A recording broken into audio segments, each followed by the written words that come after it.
hello to everyone watching the Paranormal M channel. Welcome back. Join us as we dive into real paranormal experiences from around the world. Thanks so much for your continued support and for sending in so many incredible stories. Don't forget to subscribe and turn on notifications. Now get into bed, put on your headphones, switch on your nightlight, and let's listen to tonight's paranormal experiences. Good night.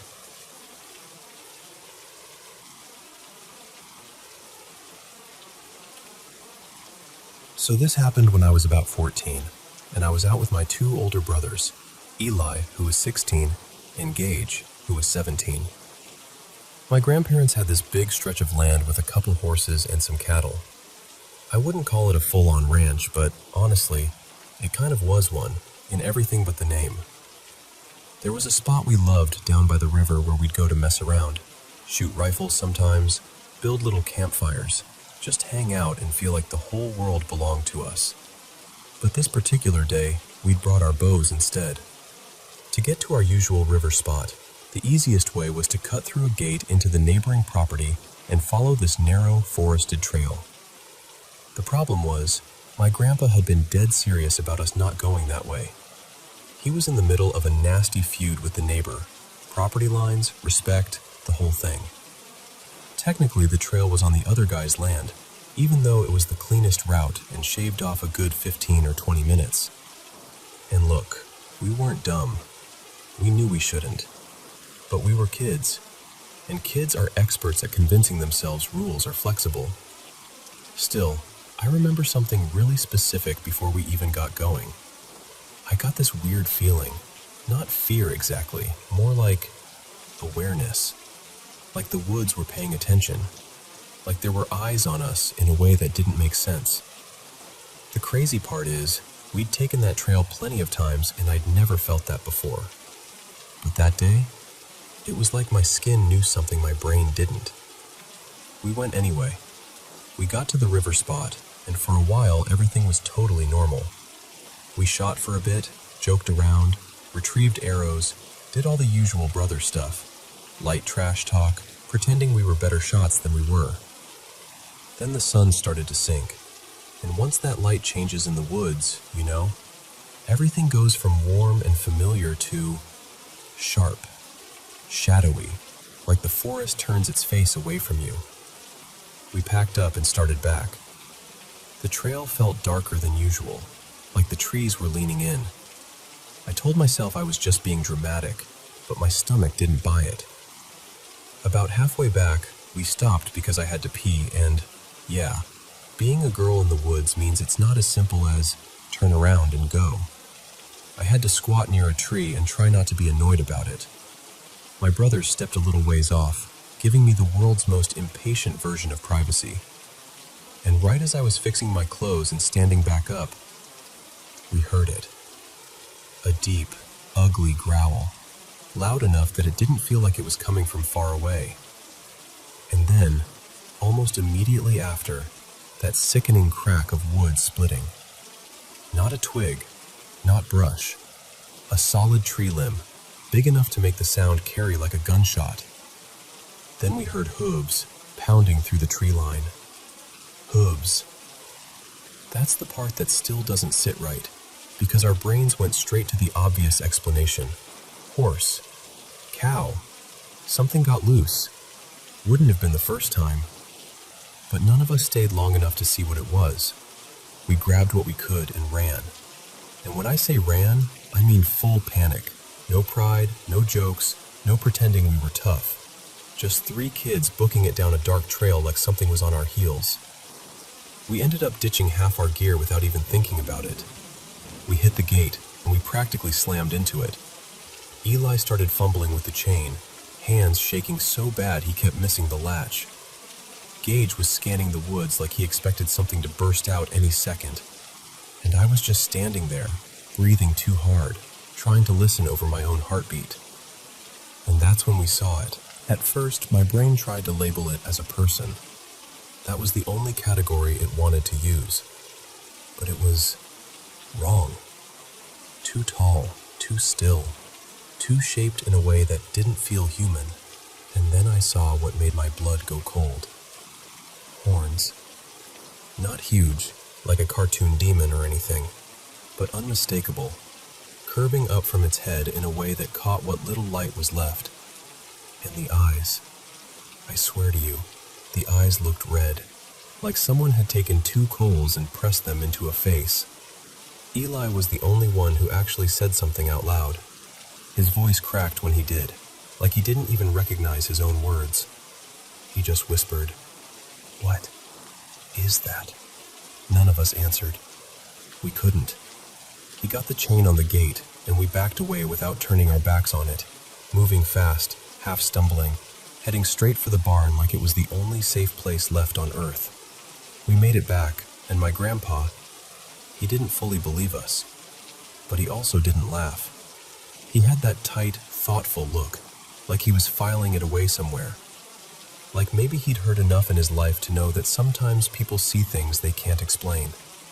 My grandma didn't really respond at all, just went quiet and busy, the way some folks do when they don't want a thing to exist. Engage? My oldest brother didn't say anything. Not that night. Not the next day. Not for years. It was like he refused to give it reality by putting words on it. Here's where I land on it now. I believe in the supernatural, but I also believe in the rational. I'm not someone who wants every weird noise to be a monster. Most things have explanations.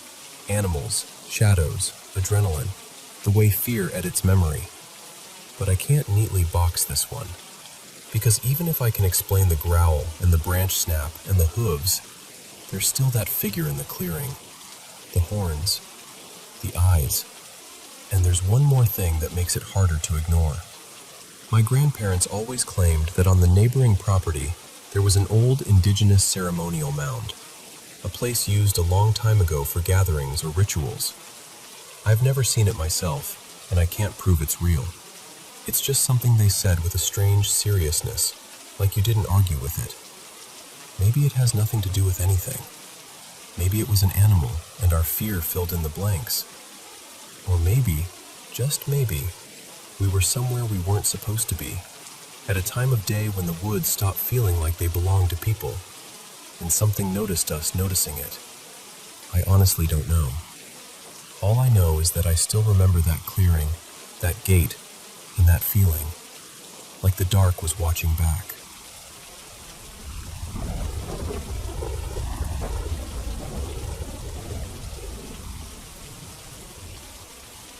So, this happened when I was about 7 or 8. Old enough to notice when something feels off, but still young enough that my memories from that time come in these little broken flashes, like snapshots instead of a full movie.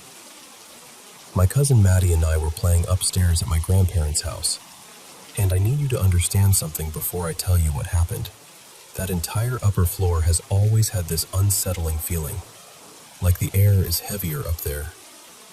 My older brother used to stay upstairs for a while, and even now he'll tell you the same thing, that the creepiest energy was strongest on that floor, especially around one specific room. Upstairs had a few rooms, and each one had its own kind of wrongness.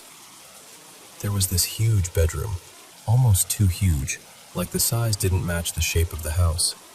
That's where my brother stayed. Then there was the old childhood room, where my mom and her brother slept when they were kids. That room felt heavy in a way I can't really explain, like it was carrying old emotions in the walls. It was packed with their old toys, still sitting there like someone might come back and start playing any second. And later, years later, my mom's brother disappeared. Not like lost touch. I mean vanished. He was in his 40s, and one day he was just gone. No calls, no clues, no goodbye.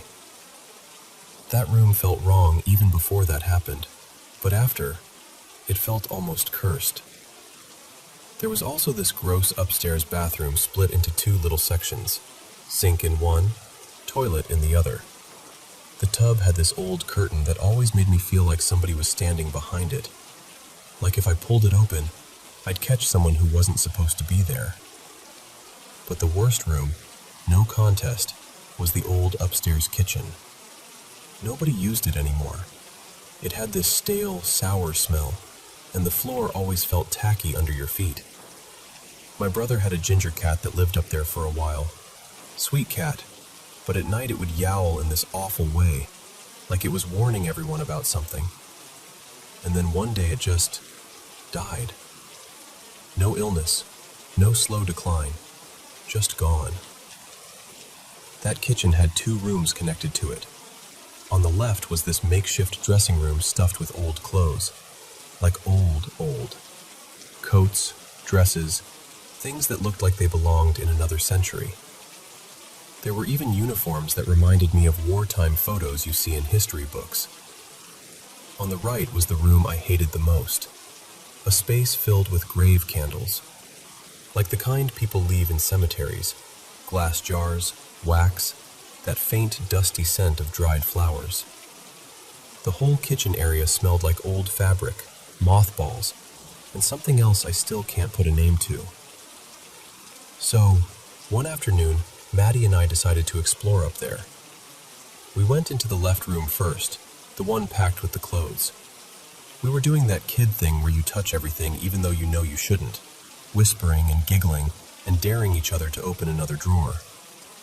We were digging through old outfits and strange little antiques, half fascinated, half nervous.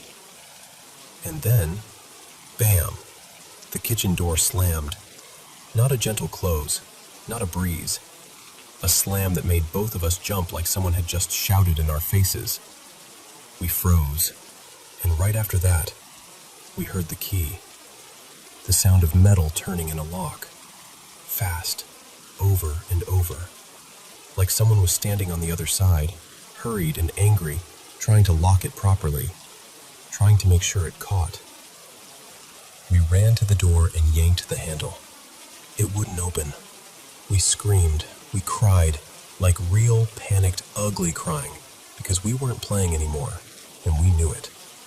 We were yelling for our parents, for anyone downstairs, and the worst part was realizing how far away they felt.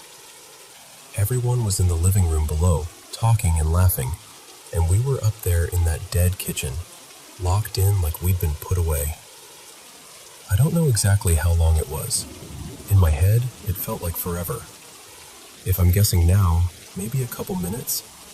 But when you're a kid and you're terrified, time stretches. It becomes this thick, awful thing. And then, just like that, the door opened. Not with a fight, not with force, just a simple twist, and it swung like it had never been locked at all. We stopped crying for half a second because our brains couldn't even process it. There was no one in the kitchen. No footsteps. No shadow moving away. No adult acting confused. Nothing. Just the stale air and that dim, disgusting kitchen staring back at us like it had done nothing wrong. And Maddie and I didn't hesitate. We bolted down the stairs so fast I almost slipped, and we ran straight into our parents, sobbing, trying to explain through hiccups that someone had locked us in. But of course, no one had. I've only told this story to a couple people, my partner and my brother, mostly because it sounds like the kind of thing people roll their eyes at. And honestly, I get it. I don't have proof. I can't rewind time and show you. All I can offer is the memory, and how clear it still feels in my body. Even now, just talking about that upstairs kitchen makes my skin tighten. Like my nervous system remembers it before my brain even finishes the sentence. I've got a few more stories from that house, 2 or 3 at least. And there's one I've been saving because it's the most personal and the most messed up, and I already know it's the one people will least believe.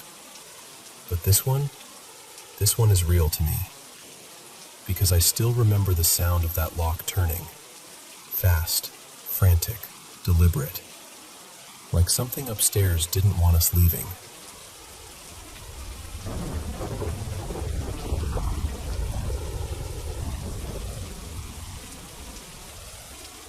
So, I've never been the kind of person who grew up seeing ghosts or having those obvious horror movie moments.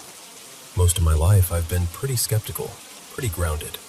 But there are a few things that happened, little pockets of time, that still sit with me, like a pebble in a shoe you can't shake out. The first one was when I was about 13. I was staying over at my aunt's place with my cousin and a friend, just the three of us crammed into the same bedroom, giggling and talking like kids do when they should be asleep. My aunt's house was surrounded by these tall walls, like the kind that make you feel tucked away from the world, safe, sealed in.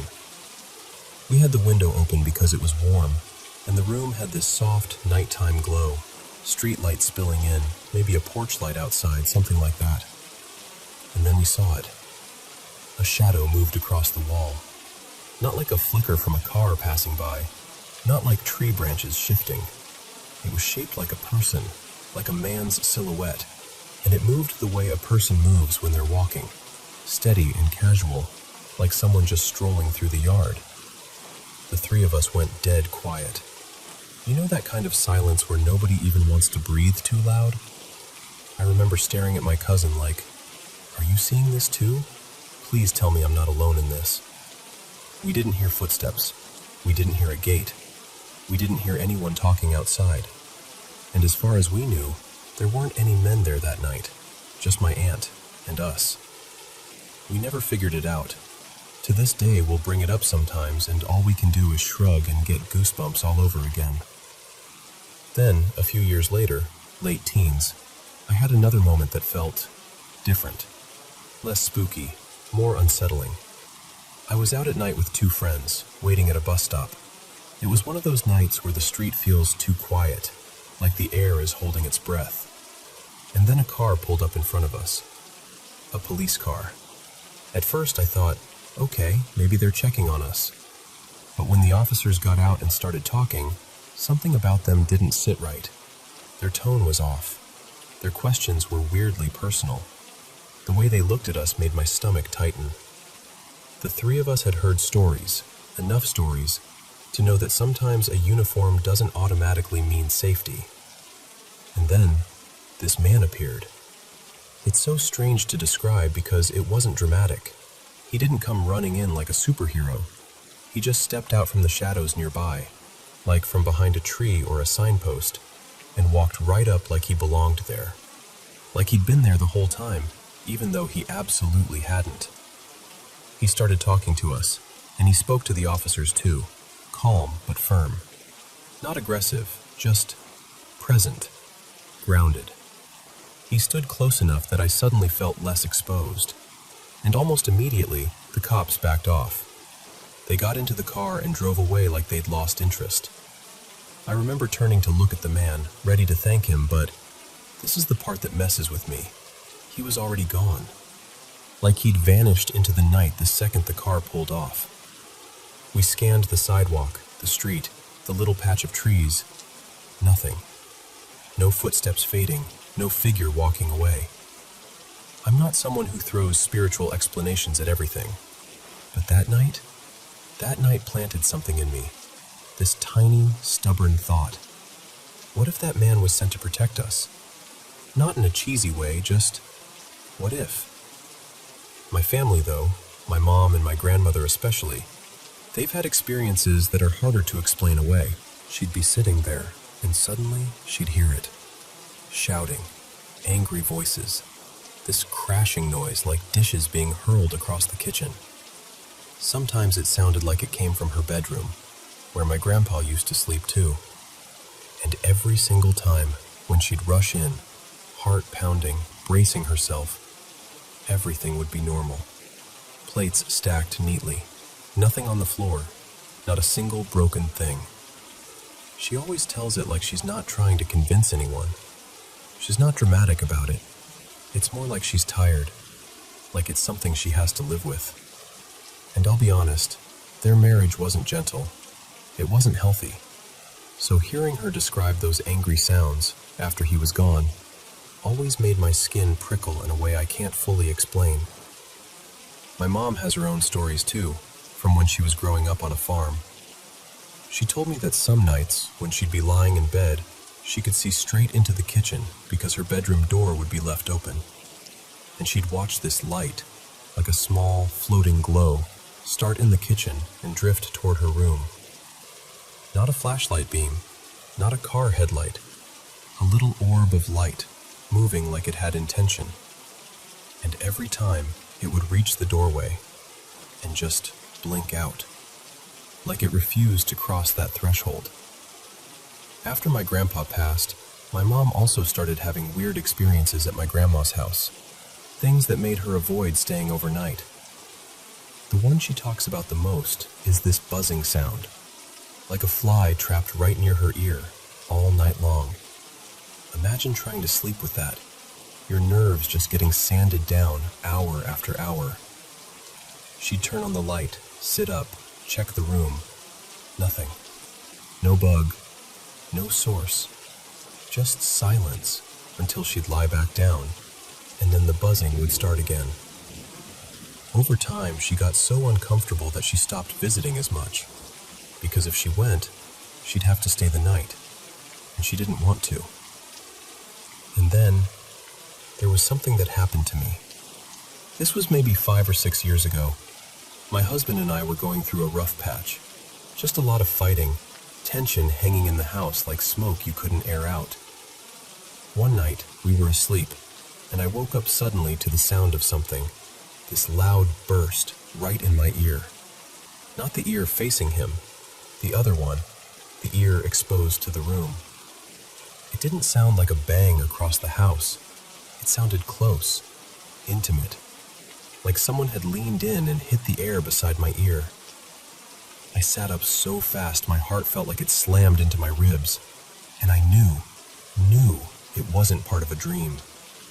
My sleep has always been light, and this felt like something intruding into the real world. I was terrified, but I didn't wake my husband. I didn't want to startle him or have him dismiss it in that sleepy, annoyed way people do when they don't understand something. So I just stayed awake. I looked around the room, checked the corners, stared at the shadows like they might rearrange themselves. Then I grabbed my phone and scrolled mindlessly for almost an hour, forcing myself to stay awake because I felt vulnerable. Like falling back asleep would be inviting whatever that was to come back. When I finally told my husband later, he shrugged it off, said I must have been dreaming. He's always been the skeptic between us. Maybe a little less than he used to be, but still. And then, recently, I had this dream that shook me in a different way. In the dream, I was being haunted. That's the only word that fits. There was an entity, humanoid, but wrong. Its energy felt dark, heavy, almost hateful. Demonic is the word that kept echoing in my mind even after I woke up. I felt cornered, alone. And then, in the dream, I said the name of Jesus Christ, and instantly, the figure vanished, like someone turned off a screen, like it never existed. And I woke up with my heart racing, my whole body hot and tense, and this lingering feeling that it hadn't been just a dream. Not in the normal way. It felt real, like something had tested the door and then backed away the moment I called on my faith. I still don't walk around claiming I have all the answers. I don't. But when I stitch these moments together, the shadow at my aunt's house, the stranger who appeared when we needed him, the sounds my grandma hears, the lights my mom saw, the buzzing, the blow in my ear, and that dream that ended the second I spoke Jesus' name, it makes me wonder if the world is a little thinner in places than we like to believe. And honestly, I think part of me is still that skeptical kid, but another part of me can't forget what I felt.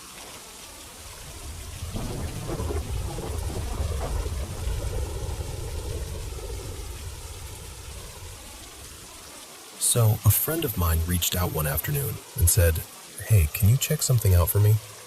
It was her girlfriend's sister's place, already a little removed, already sounding like the kind of message you read twice before answering.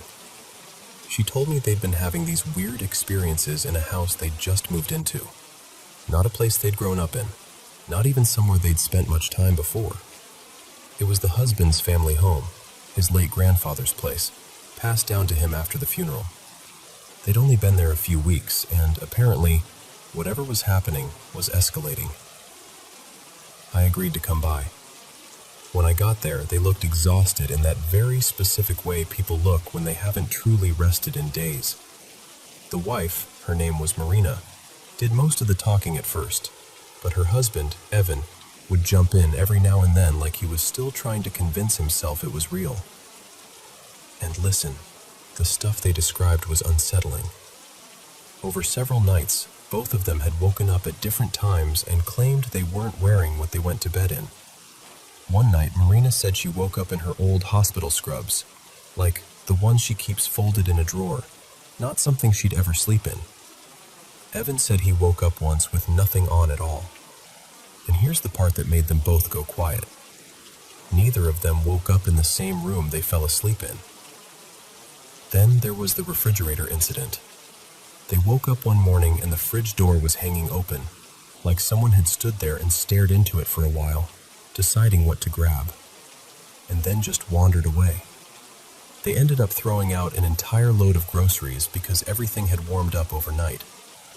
Marina told me she'd been feeling heavy, like her body was dragging behind her brain. One afternoon, she lay down around 1 or 2 p.m. for what she thought would be a short nap, and didn't wake up until late the next morning. Evan swore she'd gotten up a couple times for the bathroom, but she had no memory of it at all. Not a flicker. Nothing. Evan, meanwhile, had been getting headaches in the house, but not randomly. He could point to where they happened. Certain rooms made his head throb almost on cue, and the worst one, he said, was the downstairs sitting room, the same room where his grandfather had died. At that point, he'd convinced himself it was a haunting. He even called a local priest to bless the house. And according to them, it didn't help. If anything, it made things feel meaner, sharper. Then Marina told me about the bathroom. She said she'd gone in late one night to wash her makeup off, standing in front of the mirror with the sink light on. At first, it was normal. Then something shifted. She said her reflection didn't look like her, not fully. The expression was off. The timing was off, too, like the reflection was moving a fraction of a second behind her. And right before she turned away, she swore she saw someone, some kind of figure, standing behind her in the mirror. That was the moment they decided they were done. They started making plans to move back into their apartment, because every time they stayed away from the house, they felt fine. Clear-headed, normal, like themselves again. But after the mirror thing, they said they heard more. A woman's voice late at night, muffled, distant, like it was coming through a wall. And from what was meant to be their future nursery, they both heard what sounded like quiet crying. They told me, dead serious, that the blessing must have antagonized whatever was in there. They were at a loss. So that's where I came in. Downstairs, in the sitting room, the one tied to the grandfather's death, the windows were strange. They looked like windows, but they were double layered and sealed in a way that didn't make sense, like they were never meant to be opened. The sills were caked with old residue, grime built up like the room hadn't been properly aired out in ages. I tried testing one and ended up scraping off this hardened strip of old adhesive, like someone had laminated the edges shut years ago. That set off alarms in my head immediately, because when a house can't breathe, the people inside it start doing things that look supernatural. I told them, "I think you might be dealing with carbon monoxide." They blinked at me like I just ruined their whole story. But I keep a carbon monoxide detector in my car for situations exactly like this. Call it habit, call it paranoia, call it experience. I went out, grabbed it, came back in, plugged it in, and it went off. Fast. Not a polite little beep, not a low battery chirp. It went off like it had something urgent to say. And suddenly, so much of their haunting snapped into focus. Carbon monoxide exposure can mess with your memory, your sleep, your perception. It can make you confused, exhausted, irrationally afraid. People do things they don't remember. They wander. They forget. They wake up in odd places. They make connections that feel real because their brain is desperate to explain the blank spots. The changing clothes thing? That can happen if you're up and moving around while not fully conscious. Sleepwalking, disoriented, impaired, and you don't remember any of it. The open fridge? Same idea. You might do it and never store the memory properly. The long sleep, the bathroom trips she couldn't recall, the specific room headaches Evan kept getting, those fit too, especially if certain areas had worse airflow or higher concentration pockets. I still did a full sweep, just to be thorough. I checked for anything electrical that could explain sensations. I looked for obvious structural issues, and yeah, I brought my usual equipment. I didn't catch anything that screamed paranormal. There were a few electromagnetic readings, but every one of them had a normal explanation once I followed the wires and appliances around. Even the mirror story, probably the creepiest part when I first heard it, has a real-world explanation that people don't talk about much. If you've ever stared at your own face in a mirror for too long under low, steady lighting, like with a candle nearby or warm bulbs, you can trigger a distortion effect where your brain starts editing what you're seeing. Features shift. Expressions change. Your mind fills in blanks in a way that feels wrong. Marina had a candle on the sink, right next to the mirror. Combine that with poisoning and fatigue, and you get something that can feel like a waking nightmare. And here's the part that's a little uncomfortable, but important. Once two people are living in that altered state together, they can reinforce each other's interpretations without realizing it.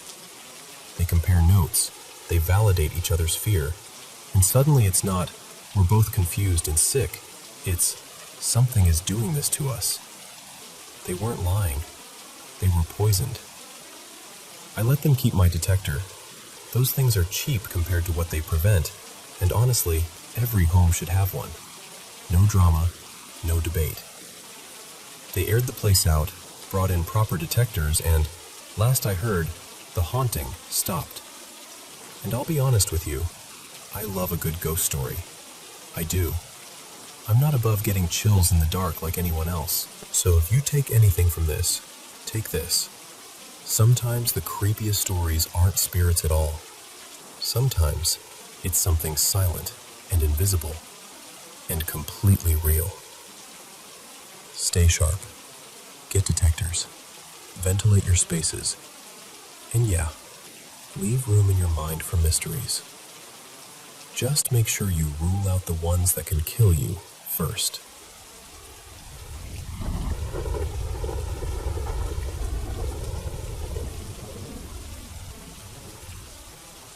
So, let me tell you about a rental house I investigated a while back. One of those places that doesn't start out loud, but slowly gets under your skin. Two close friends of mine were living there. I'll call them May and Kay. Both of them had partners. May was dating a woman, and Kay had a boyfriend. And at some point, every single one of them had something happen in that house that they couldn't explain. The weird theme? They kept hearing things that sounded like each other. Like, Kay told me this one moment that really rattled her. She was home alone and swore she heard her boyfriend come in through the front door. Footsteps, the door noise, the whole routine. Then she heard him call her name, like he was standing right inside the entryway. So she goes downstairs, annoyed, thinking, okay, he's trying to mess with me. Nobody's there. But she still hears movement, like someone shifting around in a back room on the lower level. She walks toward it, expecting him to jump out and scare her, and there's just empty space. No boyfriend, no prank, just this awful feeling of being played with. Then there was a night May had me text her about later. She and her girlfriend were in bed when May heard what sounded like Kay and Kay's boyfriend having a full-blown fight, like nasty, loud, vicious yelling. She told me she could make out insults, swear words, the kind of stuff that makes you sit straight up in bed. May throws the covers off, furious, ready to storm out and tell him to get out of the house. And when she checks, Kay is asleep in her room, dead asleep, completely peaceful. No argument, no boyfriend shouting, nothing. And Kay's boyfriend, he had his own story too. One night, he's downstairs when he hears May call out from the bathroom, asking him to run up and grab something from her dresser, something personal. He didn't want to make it weird, so he grabs Kay, like, "Hey, can you do me a favor?" because he's trying to be respectful. Kay is confused and insists May isn't even home, that she's over at her brother's place. But he just heard her voice. Kay goes upstairs anyway, finds the exact item, walks down, and the bathroom is empty. Silent. No lights. No May. So when May asked me to come take a look, I went fast. I love residential investigations. There's something about stepping into someone's normal life and realizing the rules don't always hold. First thing I did, like always, carbon monoxide check. I don't mess around with that. If there's a physical explanation, I want it ruled out immediately. Nothing. Then I did a slow walkthrough with my EMF detector. May does investigations too, but she leans more spiritual than I do. She mainly wanted another set of eyes, someone who's naturally skeptical, someone who's going to challenge the story instead of feeding it. I got readings, higher than I expected in a couple spots, but nothing I could point to as a clear source. And I'll be honest with you, I prefer nighttime investigations. You get fewer distractions, fewer explanations. The house feels more honest. I also carry a bug detector. I usually keep that quiet because it can offend people, but I'm not interested in getting played. If someone's faking activity, I want to know. I found nothing. No devices, no obvious trick, no external factors that made me think anyone was staging this. That night, we did a spirit box session. Not the kind where you force meaning into every little noise. I'm careful about that. But I heard a few things that stuck. I got something that sounded like K, then something like May, and then the word doctor. And then came the part I still think about when I'm alone in my own house. I slept on their pull-out couch. I wasn't even asleep yet. It was around 1:10 a.m., and I was reading on my tablet with the brightness turned low. The basement door was maybe 10 feet away, and in the quiet, I heard it open. You know that slow, heavy creak old doors make? The kind that feels 10 times louder at night? That's what it sounded like the house wanted me to hear it. And then, out of nowhere, clear as day, I hear a voice say, "Hey, come here." Not a garbled whisper, not a half sound. It sounded close, intentional, like someone standing just inside the doorway. Every hair on my arms lifted. I'm not exaggerating. My body reacted before my brain could talk me out of it. And yes, I got up. I know. But that's who I am. If I'm there to find the truth, I'm not going to hide under a blanket pretending I didn't hear it. I walked over, turned on my phone's flashlight, and stood at the top of the basement stairs. The air felt wrong, thicker almost. I stepped down onto the first stair, and the basement door swung shut behind me. Then I heard the lock, that sharp, final click. I spun around and tried the handle. Locked. I started banging on it, hard, but after a few seconds I stopped and did the smartest thing I could do in that moment. I called May on my phone and told her, very calmly, to come open the basement door. While I was waiting, on the other side of that door, I heard something I can only describe as a whispery little laugh. Not loud, not dramatic. A thin, breathy cackle, like whatever was there was amused that it worked. May opened the door a minute later, and I came out trying to play it cool. But I didn't sleep after that. I just stayed awake, thinking about how certain things don't fit neatly into a box. When I left, I told May and Kay I'd come back if they wanted to investigate further. They tried a cleansing. It didn't help. So eventually, they moved. And the part that still sticks with me, since leaving that place, neither of them or their partners have reported anything else. Like the whole thing was tied to that house, or whatever was inside it. So yeah, that one still sits with me. Anyway, please take care of yourselves this week, alright? Stay grounded, stay observant, and if something feels off, don't ignore it. Be safe out there.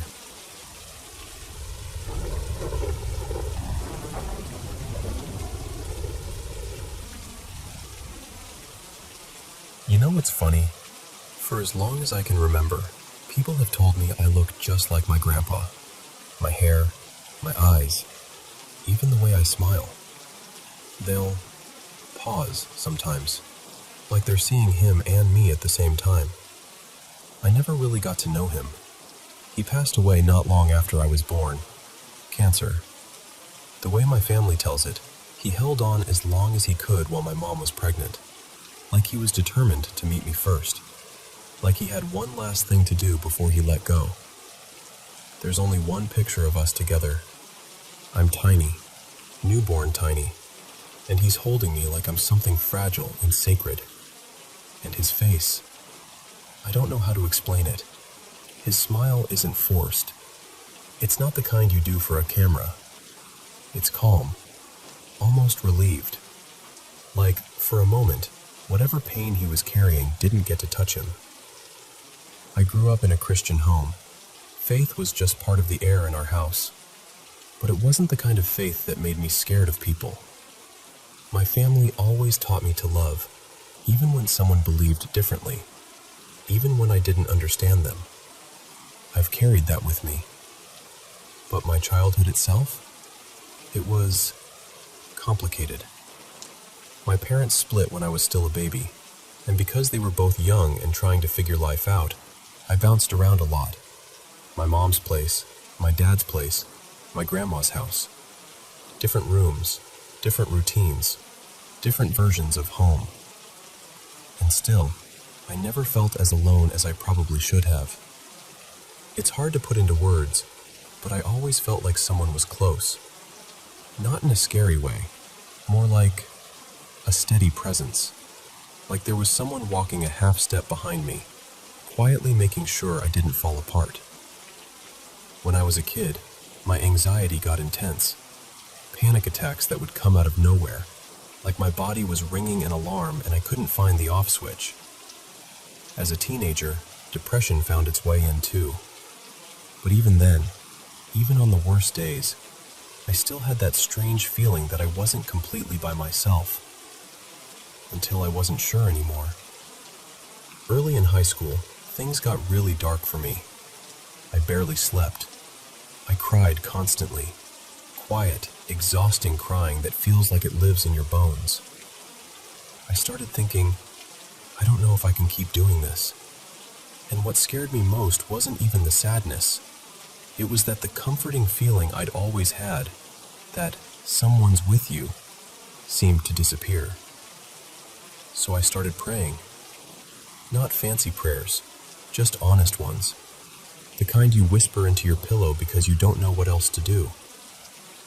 I asked God for a sign, for peace, for anything that felt like I wasn't drifting out to sea alone.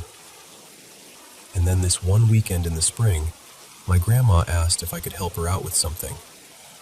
She needed to pack up a few boxes in the barn, some old storage, some things she'd been avoiding going through. And she wanted help in my grandpa's workshop too. I hadn't spent much time in there before, not really. It was one of those places that still felt like him, and that can be hard to step into when someone's gone. But that day, she'd cleaned it up, organized it, like she was trying to breathe in there again. When When she opened the door and flicked on the lights, I swear, something happened in my chest. Warmth. That's the closest word I have. Like my whole body exhaled at once. The air felt different, lighter, almost gentle. And all of a sudden, I didn't want to leave. I just stood there, taking it in like I'd been thirsty and didn't know it. I asked my grandma what she needed help with, and she said, "There's a light in here that won't turn on, and I can't figure out why." That's what brought us there, a single, stubborn light. The thing is, my grandpa, his name was Gramps Ray, was an electrician. He wired that whole workshop himself back when he built it. So for a light to not work in his space, it didn't make sense. My grandma was genuinely confused. So we got to work.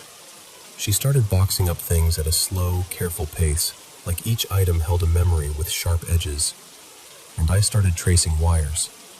I followed every line I could see, checking corners, looking for a hidden switch, a loose connection, anything.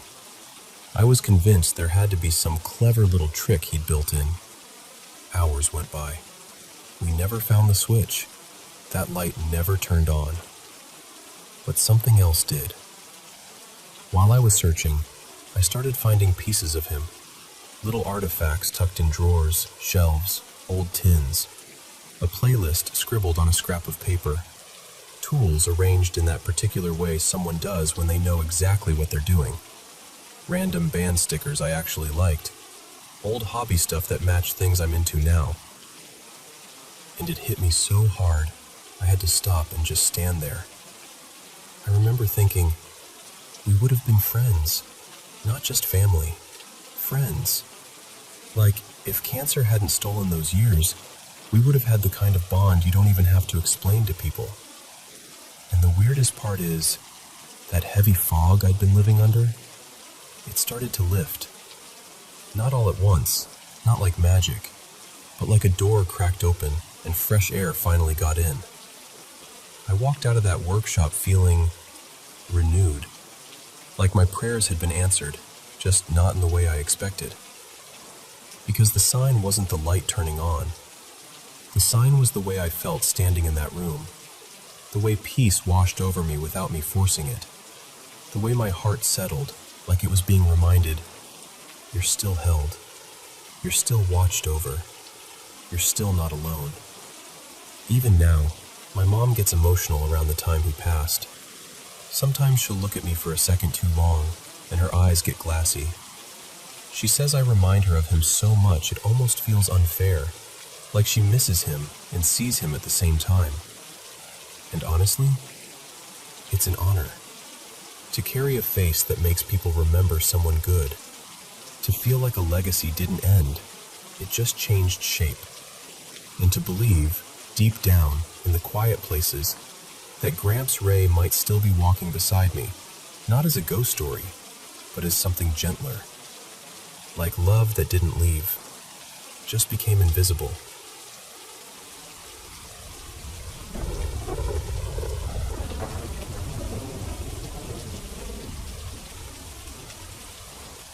So I live down in southern Illinois, not too far from the Missouri line. It's one of those towns that's big enough to have everything you need, but it's not a city, and it's definitely not out in the sticks either. Just comfortable. This happened on a normal day. I just pulled into my driveway, and the way I parked, I was facing straight toward my backyard. We've got this white fence back there. You know the kind, where you can see right through it. It's not for privacy at all, more like a polite little boundary that says, this is where the yard ends. Along the fence are a few shrubs, nothing fancy, and there's a small back porch and a deck. And the backyard really is pretty. There's this flowering tree in the back, more of a pink bloom than anything, and it only shows off for a short time each year. I'd been looking forward to it, so I was kind of just sitting there for a second, taking it in. I took my glasses off to wipe them on my shirt, because, you know, that's what we all do even though we probably shouldn't. And I want to be clear, I'm not blind without them. I just can't make out fine details far away. But here's the thing. I was only maybe 10 or 12 feet from the fence line when I saw movement. Something darted out from behind one of the shrubs and shot toward the underside of the deck. At first, my brain tried to do the normal thing. Cat, raccoon, possum, whatever. But immediately, I knew it didn't move like any of those. Because it wasn't on 4 legs. It ran on 2. And not in that awkward animal briefly standing up way. No.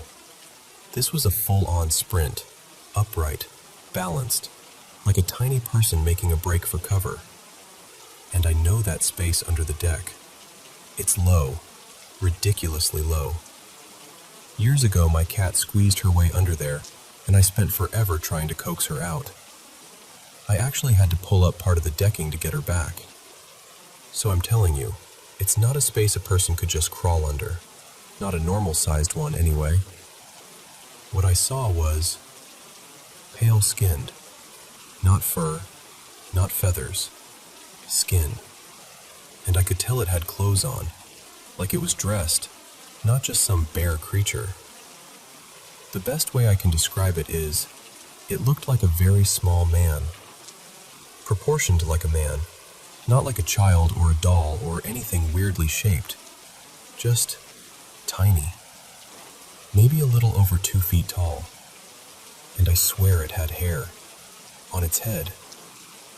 And this is the part that makes me feel ridiculous saying it out loud, but I'm being honest. My gut reaction was that it even had a bit of facial hair, like a shadow of a beard or something. I just froze, because my mind couldn't file it away into any normal category. After it disappeared under the deck, I leaned forward and tried to look, but you can't see much from that angle. The deck blocks most of the view, and the shadows under there make it worse. I moved a little, tried to get a better look from the side, but still, nothing clear. And then I heard it. Breathing. Not a little sniffing noise like an animal, more like heavy breathing. Like it was winded, almost like panting, but not in a dog way, in a human way. Like something had just run hard and needed a second. I stood there, feeling my heart thumping, and I did the dumbest thing. Well, maybe not dumb, but it felt dumb. I quietly spoke toward the deck. Just a soft, "Hey, are you okay?" Like that made any sense at all. So I backed up, went inside, and shut the door behind me like I could lock the whole moment away. I didn't sleep great that night, I'll tell you that. And I've never seen anything like it again. But every once in a while, when that tree blooms and I'm looking out back, I think about how it moved, how clearly it ran on 2 legs, and I get that same cold little feeling in my chest. Because I still can't explain what I saw.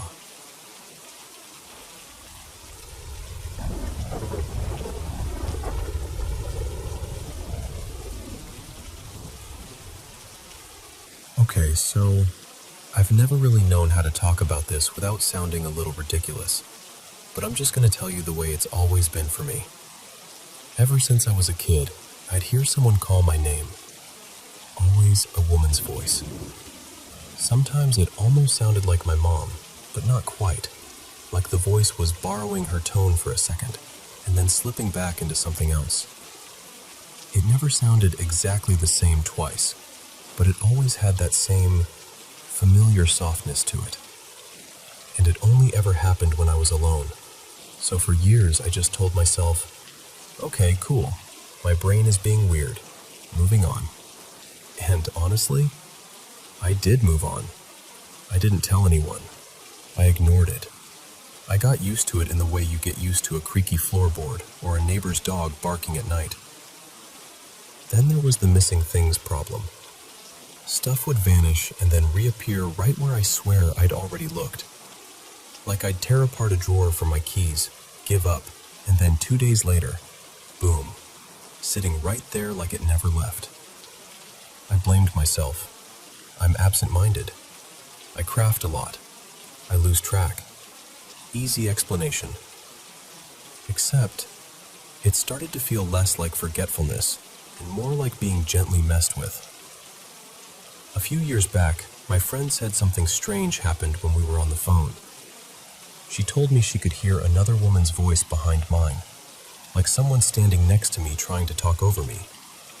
She couldn't make out the words, just the presence of it. I didn't hear a thing on my end. I laughed it off like it was my phone glitching, but it stuck with me in that itchy little corner of my brain. And then there was this tiny bottle I had, like a little glass vial with a cork. I used it for odds and ends, except it would disappear and come back with new little offerings inside. Bits of thread, scraps of faux fur from my dog's brush, stuffing from the little plushies I sew. Nothing dramatic, just stuff. Like someone was borrowing it and returning it with a souvenir. I kept it in a side table drawer and started checking it all the time, like I was trying to catch the world in the act. I even thought for a while, maybe my husband was pranking me. But he's not really that type. He's more forget to text back than commit to an elaborate haunting. So again, I ignored it. Fast forward to recently. I'm staying with my parents for a bit, just one of those in-between seasons of life. My mom and I are sitting in the living room, talking about nothing and everything, and I hear it. Clear as day, right by my ear. A voice says my name, plain as anything. And I just freeze. I look straight at my mom and I go, "Did you hear that?" And she goes, "Someone saying your name?" And I'm like, "Yes, exactly that." And she nods and says she heard it too. Listen, this was the first time in my entire life that it happened and someone else confirmed it. No one else was in the house. The TV was on, so we rewound what we were watching. Nothing. Not the show, not a weird sound effect, not the neighbors, just that. And in the most on-brand way possible, I still tried to shrug it off. Like, okay, not dealing with that right now. But it didn't stop there. I've got a friend who sometimes stays on call with me overnight, just on Discord, like background company while we sleep. I use a little desk mic for streaming, and sometimes Discord picks it up instead of my headset. And I'm like, what? No, I'm a light sleeper. If someone breathes too hard near my door, I wake up. He tells me he hears me snoring. Great, love that for me. But also hears my door open, and then hears a little girl talking. And he swears it sounds exactly like my sister's voice, like she's playing or chatting to herself. He couldn't understand the words, but it was loud enough that he couldn't believe I didn't wake up. So I ask my sister the next day, and she's like, no. She's not getting up in the middle of the night. She's half asleep until the last possible second in the morning, and does most of her routine downstairs anyway. Which made my stomach do that slow little flip. But still, here's the thing. I didn't feel threatened. That's what's weird about it. Nothing about it felt angry. It felt present, curious, maybe even kind of playful. Then a couple nights later, I wake up to my dog's kennel door slamming open so hard it smacks the wall. It scared me so bad I swear my soul briefly left my body. My dog was in bed with me, and he snapped awake, stared at the kennel like he was seeing something I couldn't, and then crawled under the bed to hide. And I just sat there blinking in the dark like, okay, cool, great. And I went back to sleep. Because what else do you do at like 3 a.m.? Start a TED Talk with the air? A few days after that, I watched my bedroom door open by itself. Like I heard the latch click, and the door slowly swung inward. No one was home, just me. The puppy was in the kennel while I was getting ready for work. That was the moment I finally went, All right, fine, I'll play. So I downloaded one of those apps that records sounds in your room while you sleep. I figured worst case, it's nothing. And best case, it's something creepy and fun, and I get a spooky little story out of it. The recordings were unsettling in a quiet way. Footsteps, light like someone pacing in socks. Knocking that sounded like something tapping wood. And the one that really got me was this small sound, like a kid gasping, just once, like they'd seen something surprising. None of it is like movie-level proof. I'm sure someone could explain it if they tried hard enough. Houses make noise, apps glitch, audio gets weird. But when it's layered on top of years of hearing my name, losing things, other people hearing voices around me, it starts to feel less like coincidence and more like a pattern. So at this point, I kind of decided, if I really do have some kind of ghostly housemate, I'm just going to name her B, like Beatrice, but softer, and let her do her thing. Because honestly, if it's real, and not just my brain playing tricks on me, then I guess I have a weird little companion. A quiet, mischievous presence that likes to call my name and borrow my stuff and stand too close to microphones. And if it's not real, then at least I get to enjoy the mystery. Either way, I'm going to keep recording, and if I ever catch something that sounds like more than a tiny gasp or a couple knocks, something unmistakable, I'll share it. And if you have any theories that aren't just, it's the wind, I'm listening. I like spooky stuff. I like wondering. And apparently, something out there likes me enough to keep saying my name.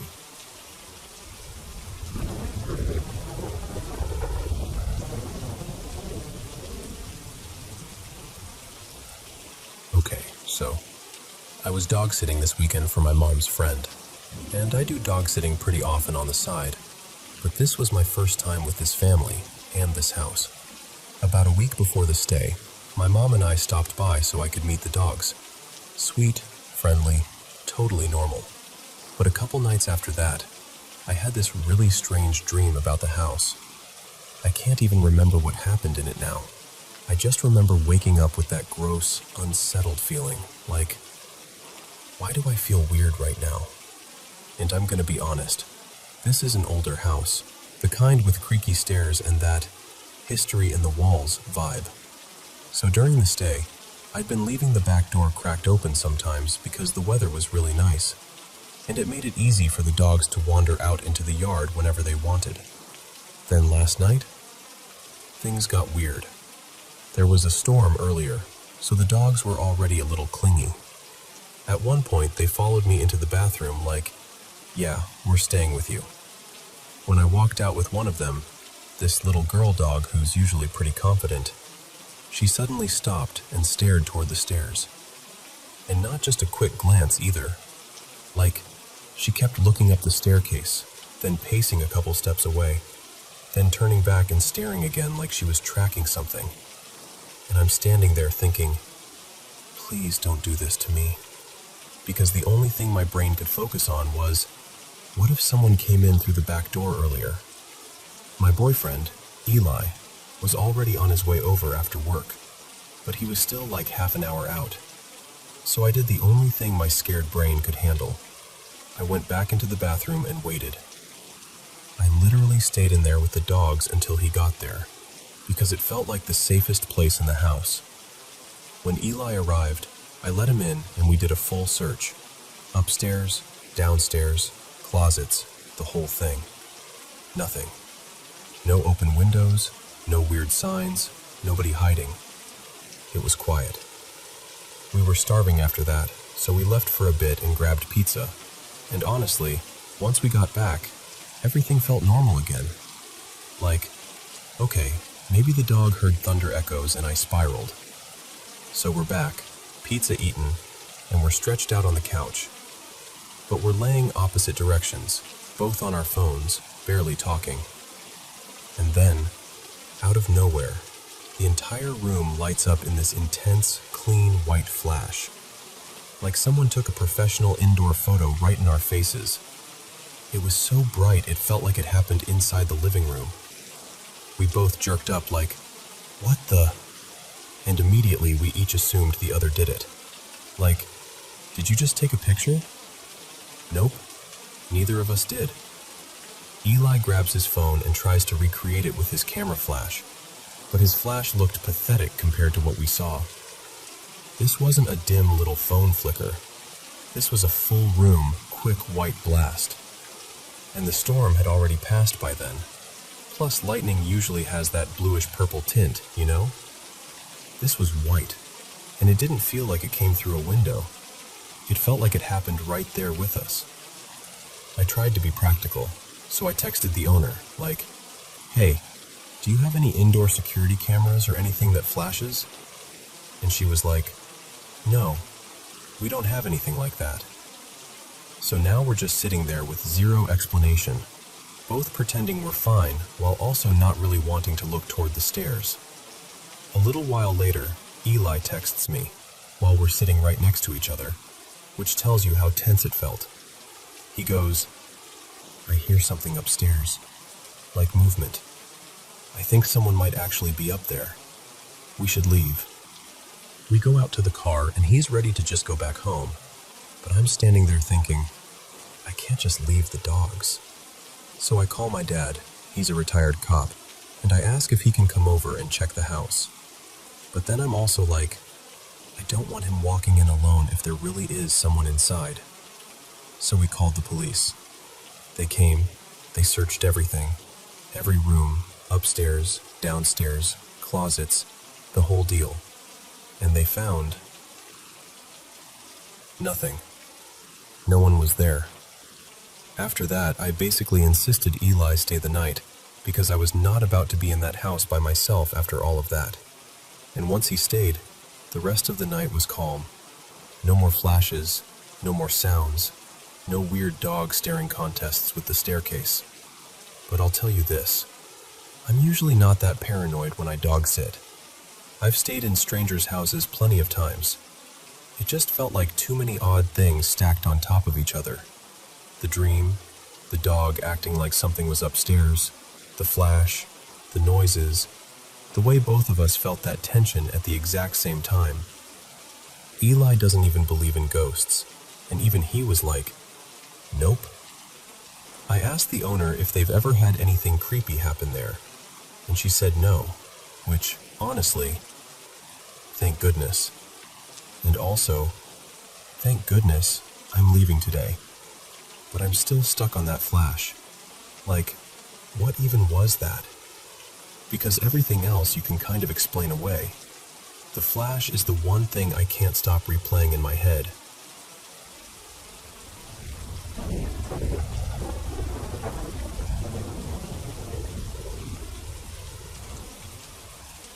So, I'm just going to say it out loud, the way I'd say it if you were sitting across from me at the kitchen table. I think my house is haunted. And the weird part is, I still don't even know what I mean when I say that. I grew up Christian, like from the beginning Christian. The kind where you're taught early to be careful about the spiritual realm, even if you don't fully understand what that means yet. As I got older, my faith kind of loosened. These days I'd call myself more agnostic than anything. I'm not out here trying to prove or disprove ghosts. I just want my family to feel safe in our own home. The first time anything happened was right before COVID, back when life still felt normal. My partner, her name's Marissa, shook me awake in the middle of the night. She was terrified, like wide-eyed, frozen terrified. She whispered that she'd seen the shadow of a man in the doorway. I jumped up and checked the whole house, closets, corners, the living room, even outside. Nothing. No broken window, no weird noises, no sign that anyone had been there. Marissa was pregnant at the time, barely sleeping, and we convinced ourselves it had to be that. Stress, exhaustion, your brain playing tricks. We laughed it off the next day, like we were closing a door on it. And for a while, that actually worked. For a couple years after that, I don't remember anything unusual. No shadows, no footsteps, no strange feelings. Then, within this past year, it started again. The moment that kicked it off, honestly, still messes with me because of the timing. Marissa and I were in our bedroom having a bad argument. One of those heated, ugly ones where you're both talking too loud and saying things you regret.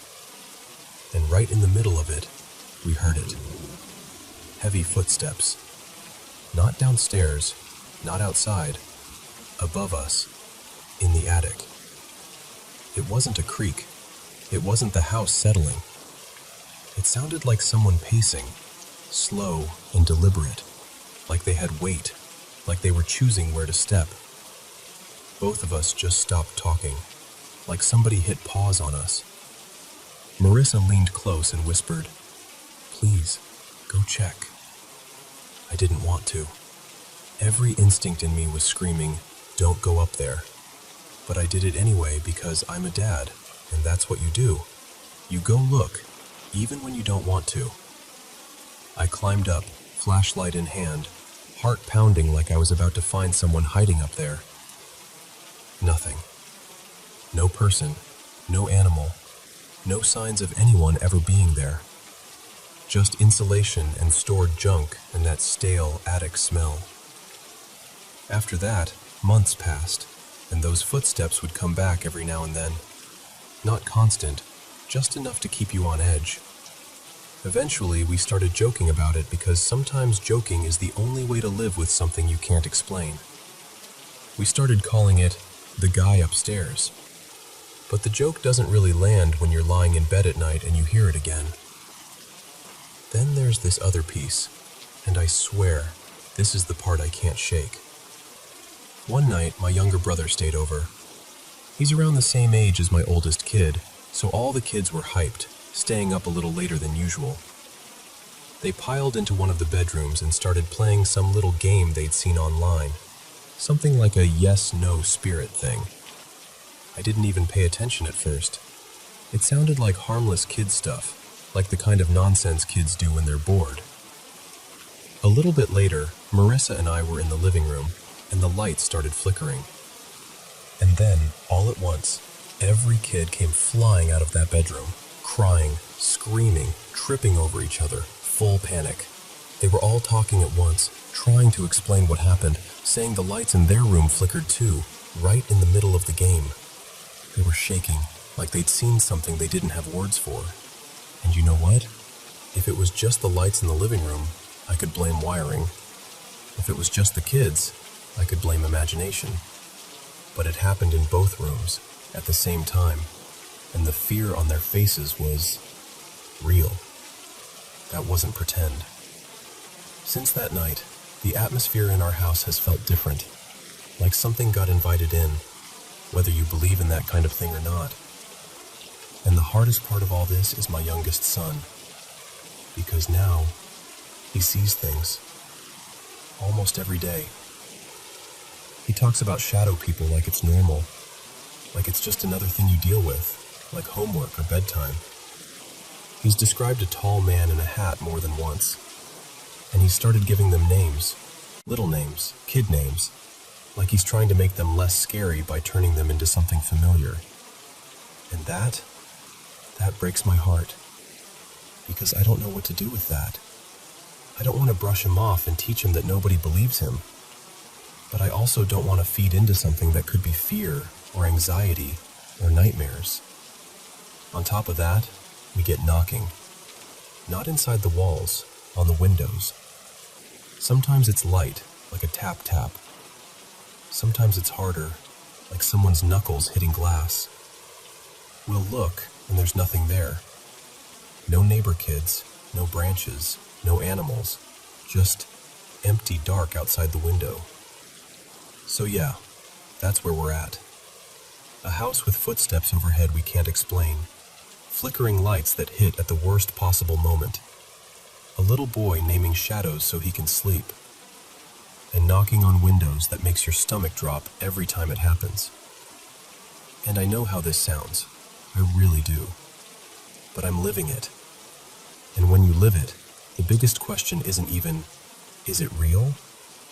It's, what do you do when the people you love are scared and you can't prove they're wrong?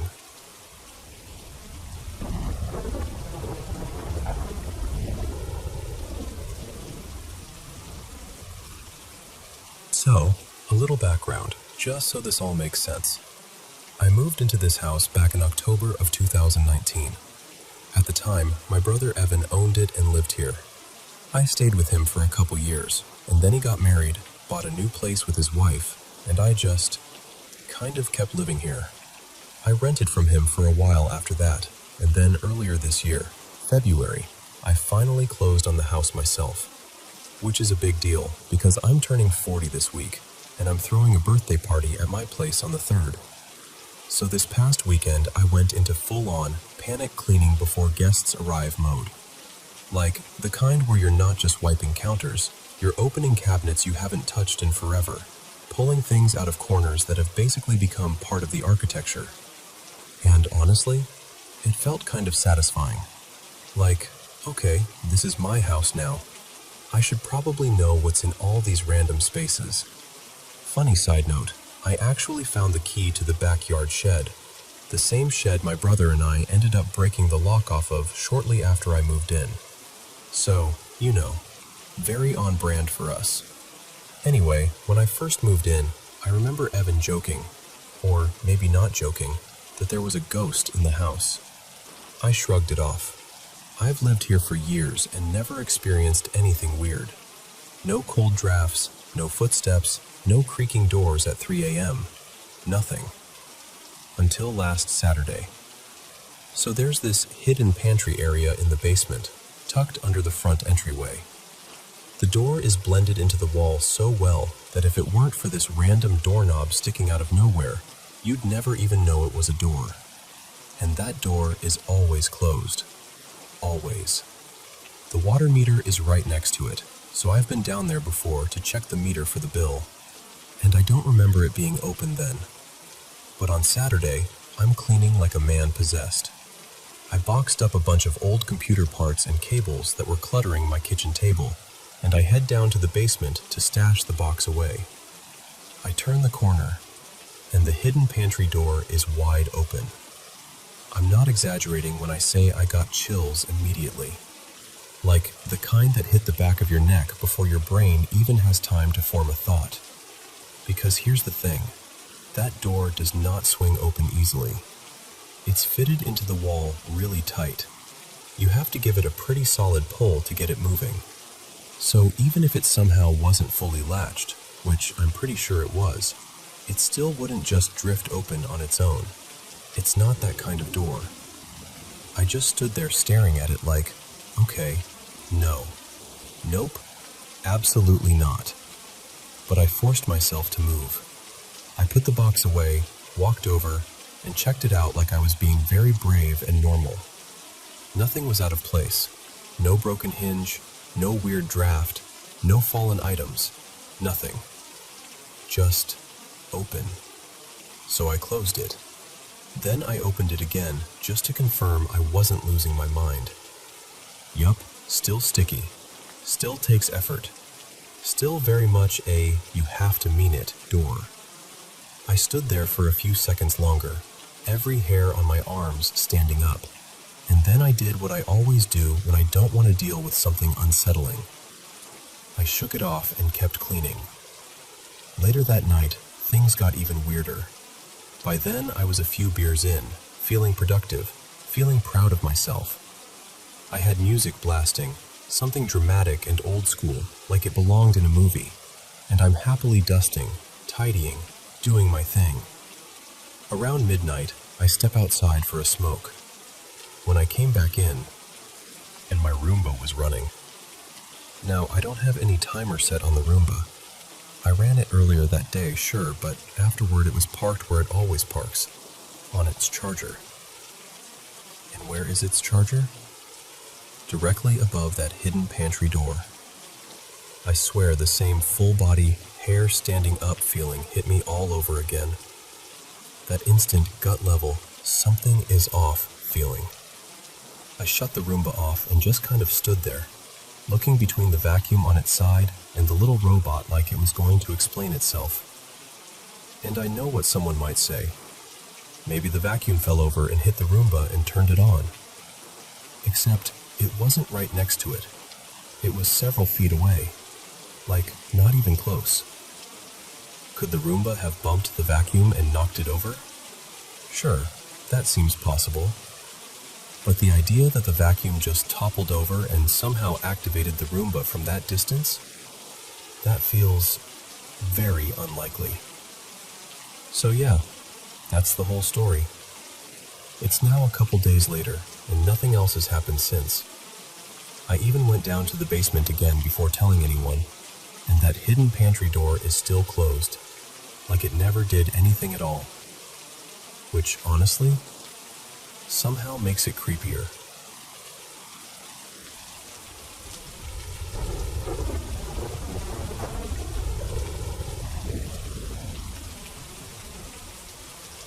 So, I'm going to tell you something that still makes my stomach drop a little, even now. I'm 18, and I grew up way out in the woods in rural Maine. Still live up here, just not on that exact same piece of land anymore. But I know those kinds of woods. Thick trees, long driveways, the kind of quiet that feels like it has weight to it.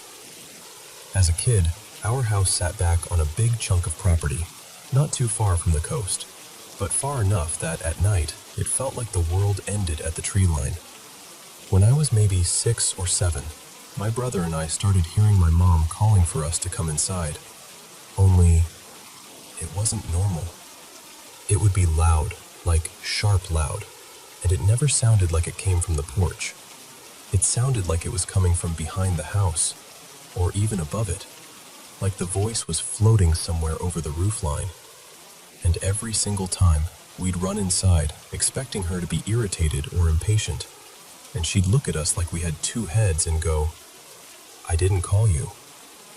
At first we thought she was joking, then we thought maybe she forgot.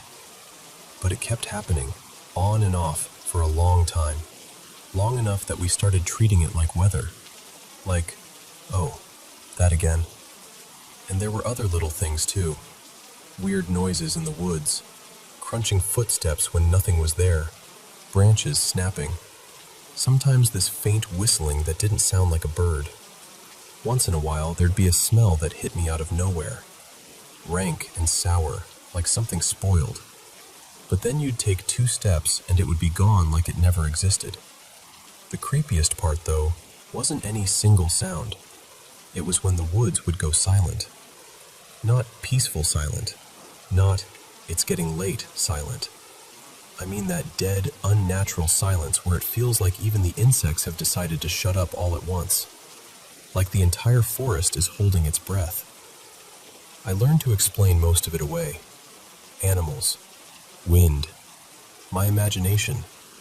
Kids get scared. Rural life is full of strange noises. But there was one thing I could never explain away, because it wasn't just a thought. It was a full-body event. Out of nowhere, I'd get this overwhelming terror, like I just stepped too close to the edge of something. And the feeling that I was being watched, so intensely it made my skin go tight. When that happened, I didn't look around. I didn't investigate. I didn't even think. I just ran inside as fast as I could, like my life depended on it. And I never looked back because I couldn't handle the idea of seeing something looking at me.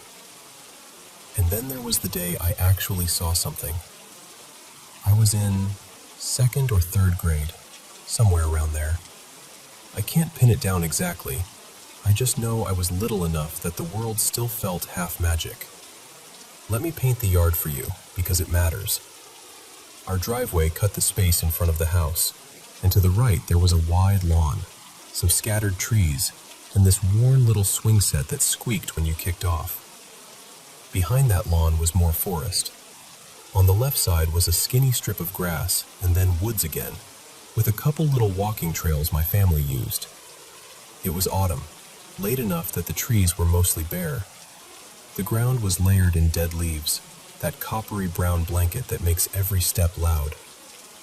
I was out by the swing set in the late afternoon, when the sun gets low and everything looks golden and a little sad, when I heard this massive crashing sound from the woods across the driveway, like something heavy moving through branches, like multiple limbs snapping at once. I turned my head, and I swear to you, I saw it. A polar bear.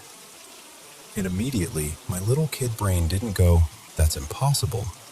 It went, "Oh my God, a polar bear." Because I loved animals. I was the kind of kid who would get excited about seeing a weird bug. So my first impulse wasn't fear.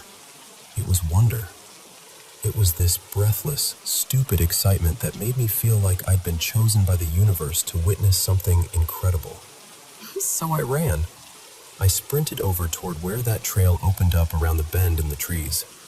There was only a second, maybe two, where the white shape was out of sight as I rounded the corner, and I was expecting to come around and see it again, closer this time.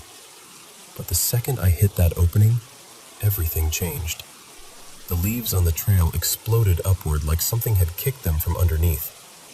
There was this frantic flurry, and suddenly a huge turkey came charging down the path toward me, gobbling like it was losing its mind.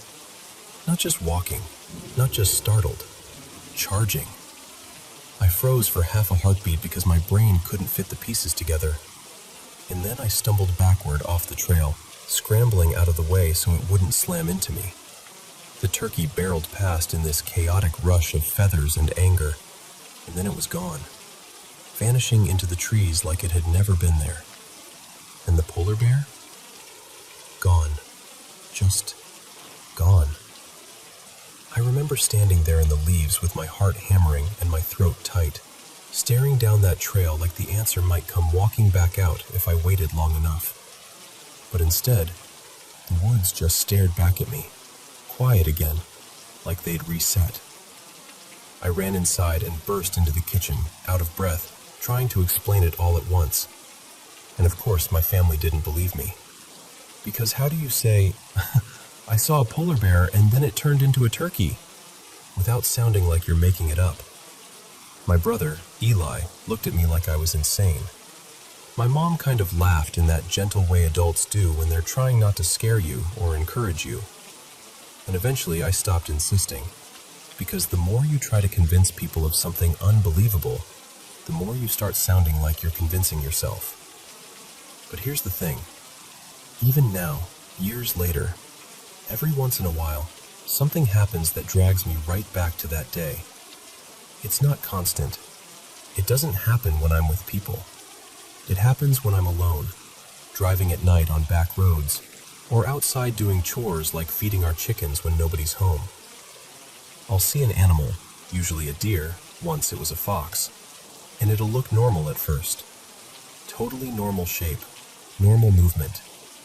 But then it'll stop, and it'll stare at me in a way that feels wrong. Like it's not just looking, like it's aware of me in a way animals usually aren't. Sometimes it's far off, half in shadow, and it'll tilt its head slightly, just watching. And something about the eyes will hit me like ice water, this strange, uncanny presence I can't put into words. And every single time, I get that same sickening rush of terror. Not nervousness, not creepy feeling. I mean bone-deep, body-screaming fear. Like if I stay where I am, something terrible will happen. Like I'm standing in front of my own death, and my instincts are begging me to run. So I leave, immediately. I don't stare back. I don't try to prove anything to myself. I just get inside, lock the door, and wait until my heartbeat stops trying to punch through my ribs. And there are other things too.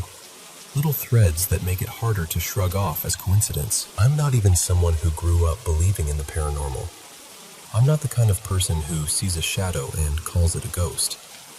But I can't shake the feeling that something was in those woods, and that maybe it didn't stay there. And I guess that's why I'm telling you this, instead of keeping it tucked away like a weird childhood memory. Because whatever happened that day, whatever I saw, whatever I thought I saw, it left something in me. A sense that there's a line in the woods you're not supposed to cross. A sense that something noticed me noticing it. And I keep wondering the same thing. Was it just a kid's imagination colliding with wildlife and fear?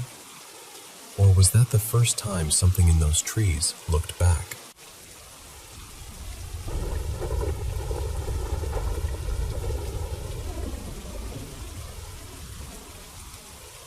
So, let me tell you about the weekend Ryan and I decided to go camping. Because to this day, I still get that little chill in my stomach when I think about it. We were bored, scrolling around for somewhere easy to drive to, and we landed on the Uwharrie National Forest. We're in North Carolina, so, look, we both know the stories. We've heard enough weird Appalachian stuff to be respectfully paranoid, but the Uwharries aren't technically part of the Appalachians. So we were like, okay, different woods, different vibe, we'll be fine. First night, totally normal, nothing spooky, just brutally cold. Like, the kind of cold that seeps into your bones and makes every little sound feel sharper. We struggled to keep the fire going, and by around 4:30 or 5 in the morning, we finally gave up, crawled into the car, and drove home to warm up. We told ourselves we'd come back when the sun had a little more mercy. Second night was almost the same. Cold, quiet, mostly peaceful. Except this time, Ryan heard whistling. Just a few notes, drifting from somewhere out in the dark. We immediately did that thing where you try to be logical because the alternative is to panic. We figured it had to be other campers messing around. Still, it put us on edge. You know how it is. Once your brain notices something creepy, it starts filling in blanks you didn't even know were there. Then came the last night. We actually had a good time at first. We caught a handful of crawfish earlier in the evening, enough to justify a little makeshift seafood boil over the fire. It felt cozy for once. The kind of moment where you start thinking, okay, see, we were overreacting.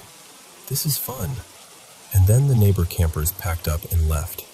Not long after that, while the pot was boiling, it started to rain. But here's the thing.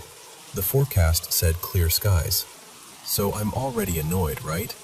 Like, of course it rains the night we're trying to do the one cute campfire dinner.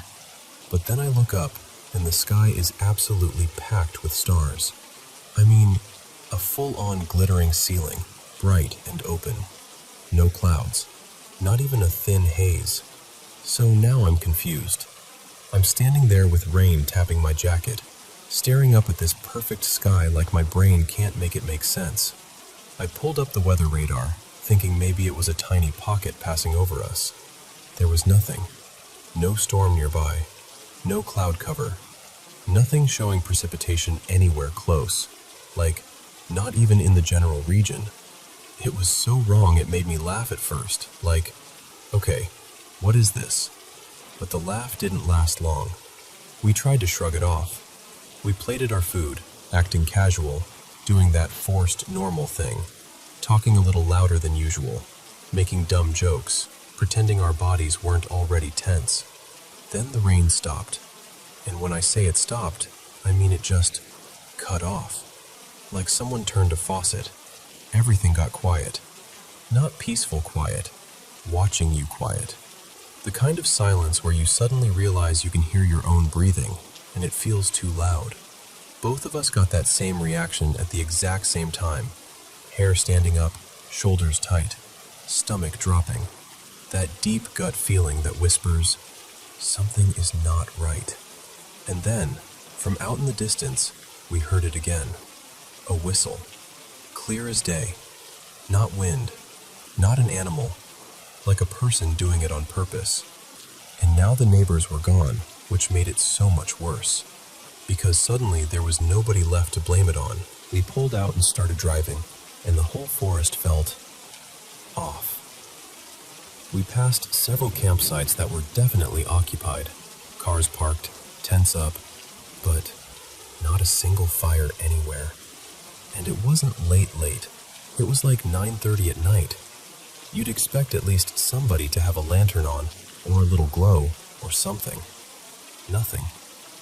Then we passed a couple houses. Dark. Then a ranger station, also dark. Not a porch light, not a window light, not even that little someone's watching TV glow. It felt like we were driving through a dead zone, like the world was there, but nobody inside it. I remember gripping the door handle so hard my hand hurt, just staring out the window like I was expecting something to step out of the trees. Ryan kept his eyes locked on the road, jaw clenched. We barely spoke. And then, finally, we hit the edge of the forest, and it was like crossing an invisible line. We saw another car. We saw homes with lights on. Real life, normal, human lights. And I swear to you, I have never been happier to see strangers in my entire life. I wanted to roll the window down and yell, "Thank you for existing!"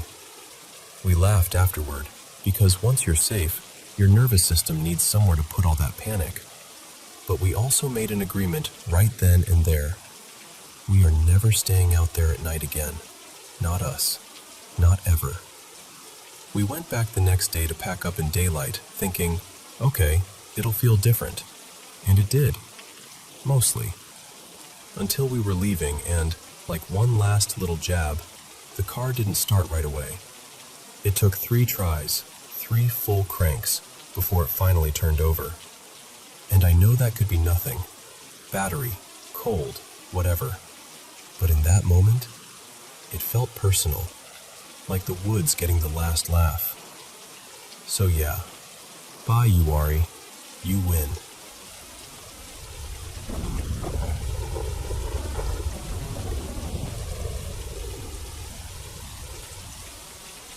Hello Paranormal M viewers. Been having trouble sleeping lately? Stick around and listen to some stories from around the world to help you drift off more easily. Thanks so much for sending in your experiences and for always supporting Paranormal M. Don't forget to subscribe and turn on notifications so you never miss our newest videos. Now, without further ado, get into bed, turn on your bedside lamp, put on your headphones, and let's dive into today's mysterious experiences. Hey, so I've never been the type to go looking for spooky stuff. I'm not out here chasing ghost stories or trying to convince myself the world is full of spirits. But I need you to hear this, because what happened one cold evening still sits in my chest like a stone. It was late winter, maybe around 10 or 11 months ago now, and my partner Nina and I had driven out for a walk near the Canal Locks by the 14 Locks Canal Centre in South Wales. You know that kind of evening where the air feels heavy? Not snowy, not magical, just damp, dark, and miserable. The kind where your breath looks like smoke, and you're already thinking about getting back to the car before you've even finished the walk. We'd been walking down the main canal path, heading downhill past the locks, and about 2/3 of the way down, we both sort of silently agreed, yeah, this is enough. It was getting properly dark, like that deep, light-swallowing kind of dark, and the wind was biting. And I said, kind of casually, let's cut back through the woods. Not because we were brave, more like, why not? We came here for a walk, let's make it a walk. There's this little footbridge and a narrow path that connects you from the canal side into the wooded area, then out onto a dirt track that takes you back toward the car park. So we go in. And instantly, Nina starts complaining, quiet but real, like, I literally can't see anything. And she wasn't being dramatic. It was pitch black, eerily black. The kind of darkness that makes you feel like you're being watched, even if you don't believe in that stuff. We used our phone torches at first, but weirdly, the beams made it harder. The light was too sharp, too focused. Everything beyond it looked even darker. So I suggested, turn them off for a second, let your eyes adjust. And we did. And it helped a little. Not much, but enough to keep moving. We're walking, and careful, trying not to slip, heading toward the main dirt path that leads back uphill. And the whole time, there's this uncomfortable quiet, like the woods are holding their breath. Then we step onto the dirt path, and that's when I see something, just a flash of white at the edge of my vision. Off to my right and slightly behind me, around my 4 or 5 o'clock, maybe 10 or 12 feet back, near a tree. At first, my brain tries to do what brains do. Probably litter, a sign, something reflective, mist, a plastic bag, anything normal. So I turn my head to get a proper look. And the second I actually see it, my whole body reacts before my mind even catches up. I swear to you, I jerked my head away almost instantly, like some instinct in me was screaming, "Do not look at that." I took maybe 10 more steps, heart pounding, pretending I didn't see what I saw, and then I finally whispered, "Nina, did you see that?" And without even hesitating, she goes, "Yes, don't look, let's get the hell out of here."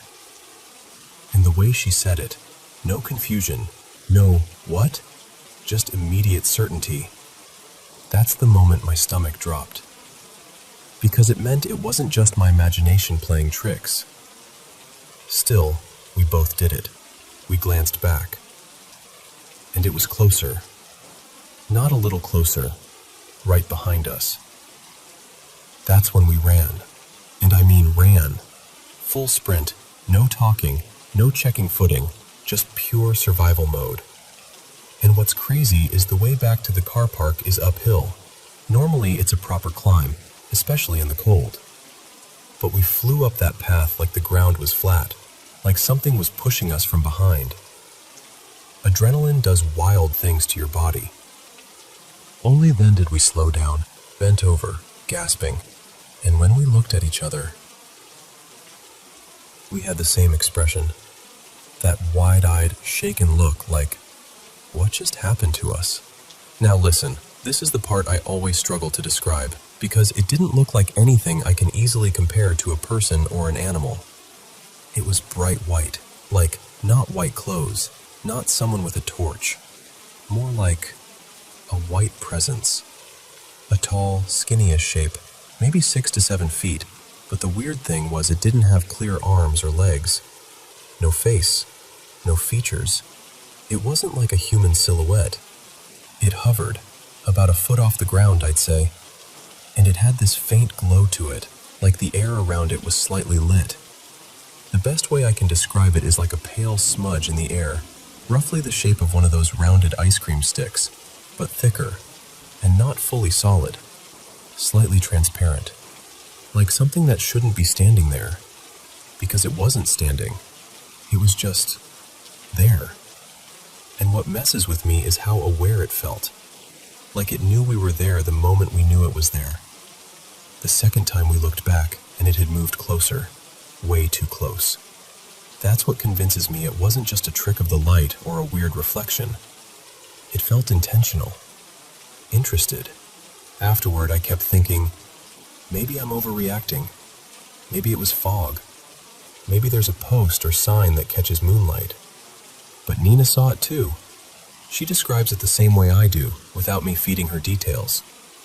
Even now, when it comes up, we both end up describing the same thing almost word for word. And that's the part that keeps me grounded in it. Because if it had only been me, I'd probably have convinced myself I imagined it. I'd have talked myself out of it, made jokes about being tired, whatever. But we both saw it. I've even gone back since, daytime, nighttime, trying to debunk it like a sane person. I walked the same paths, looked for signs, reflective surfaces, anything tall enough to create that shape. There's nothing. Nothing that would sit at that height, nothing that would glow like that, nothing that would explain how it looked closer the second time. So I don't know what it was. A ghost? A spirit? Something else. Something we don't have a neat word for. All I know is, it was real enough that 2 people saw it, at the same time, in the same place, and we ran uphill in the dark like our lives depended on it. And honestly, even telling you this now, I still get that cold shiver inside.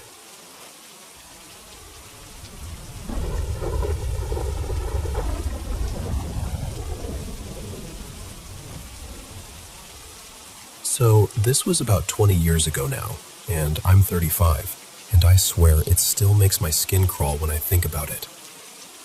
Picture a small-town high school, year 8, and 4 girls who were way too confident after watching a couple of creepy movies. You know the type of confidence, like, we can totally handle a spirit board. What's the worst that could happen? That kind. One afternoon after school, before we even touched the board, we decided to explore this abandoned house on the edge of town. It was one of those places everyone had a story about. One of my friends, I'll call her Talia, said she'd heard a local kid had killed the old man who used to live there. No idea if that was true, but even repeating it out loud made the air feel heavier. And we shouldn't have been in there.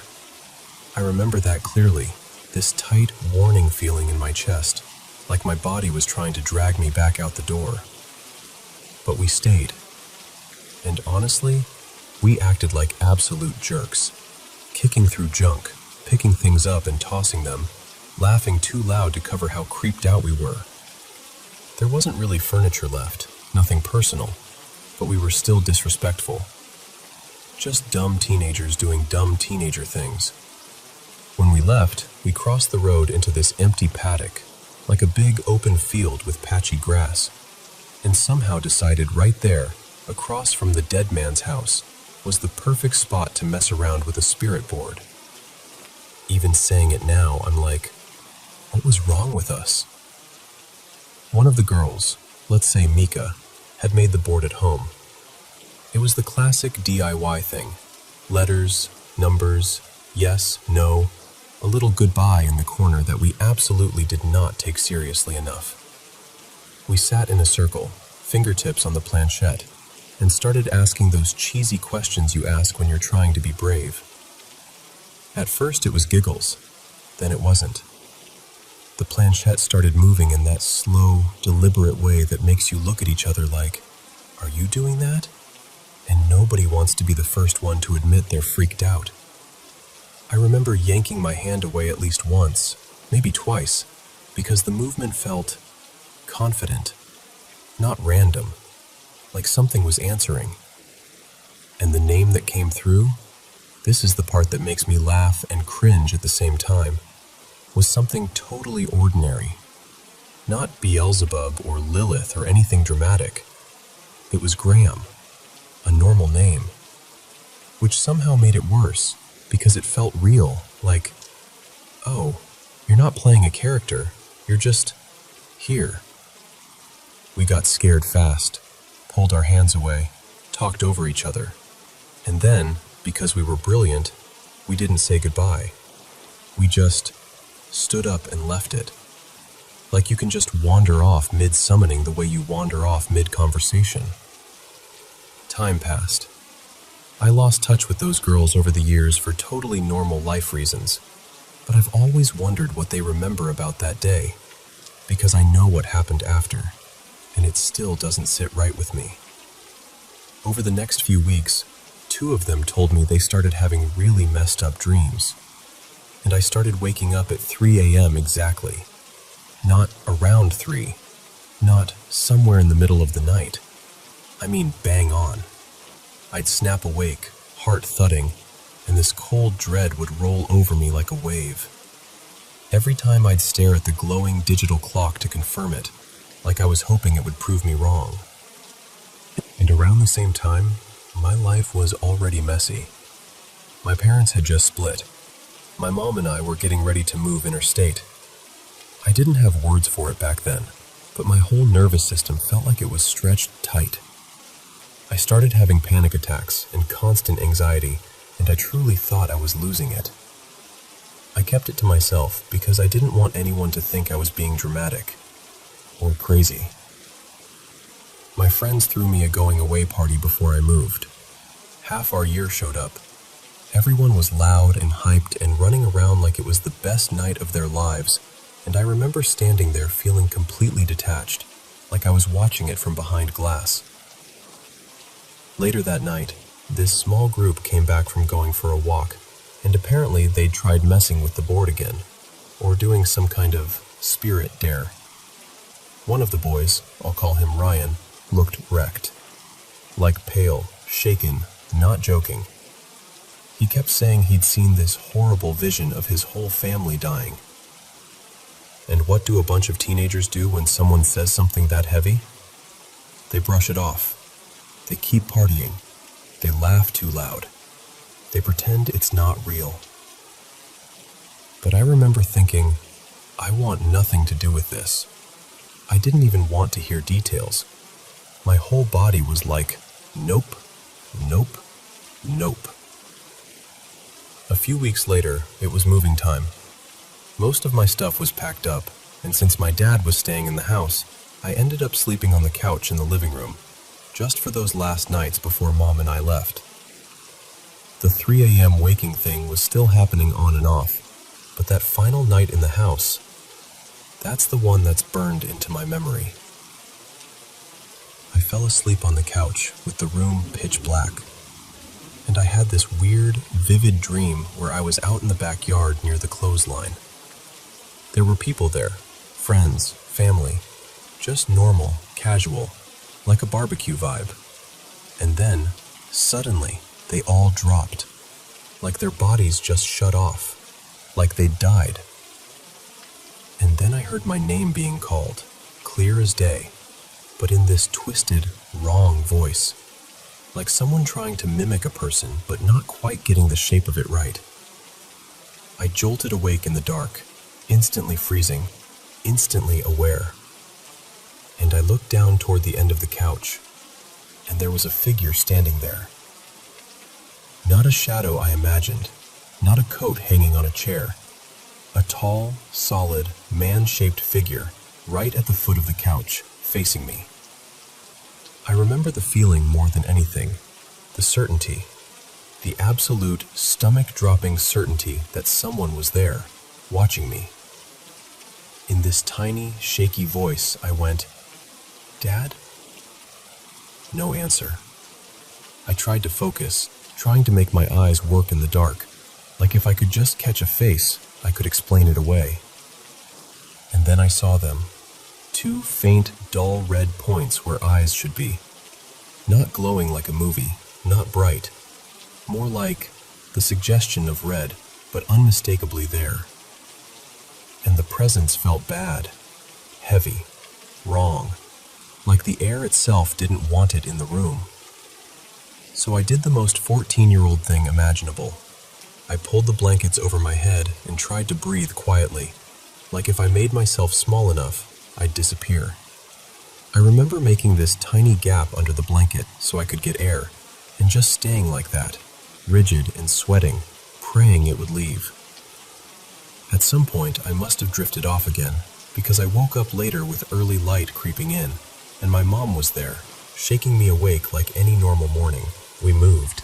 I started a new school.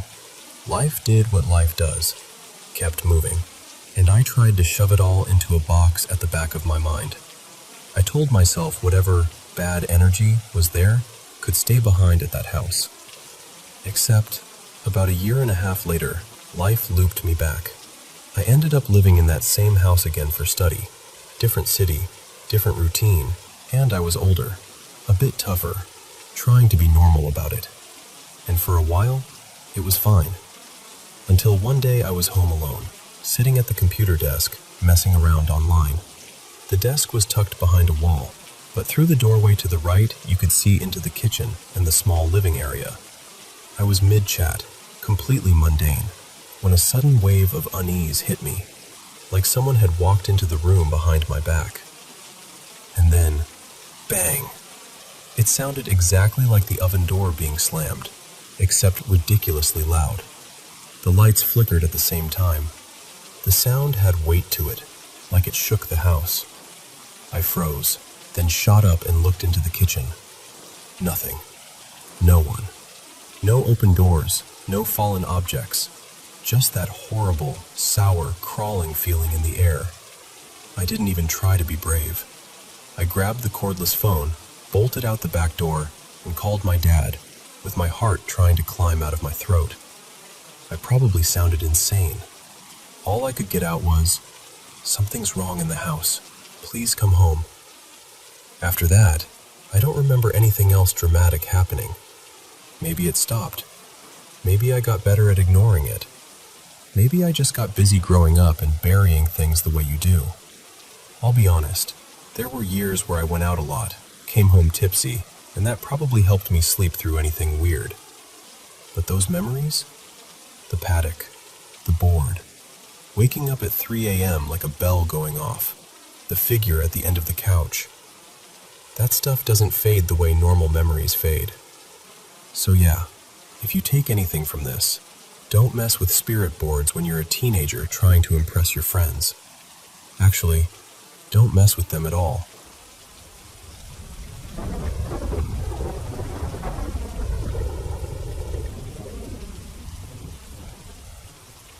So, I should probably start by saying this was my very first time visiting the oratory, and honestly, I've always been the kind of person who picks up on things I can't quite explain. Ever since I was a kid, I've had this weird sensitivity, like I can feel when a place is heavy, even if nothing obvious is happening. Anyway, my partner, let's call him Evan, and I decided to swing by after date night. We're not religious or anything, but it's one of those Montreal landmarks we kept saying we'd check out someday, and that night we just had time to wander.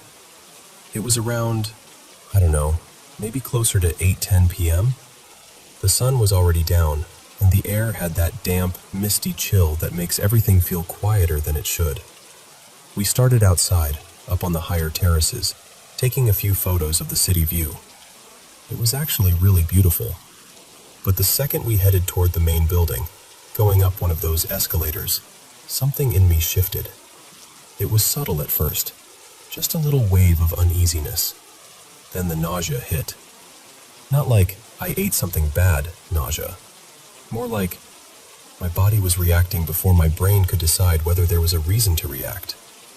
Right before you enter the basilica area, you come off the escalator into this narrower hallway.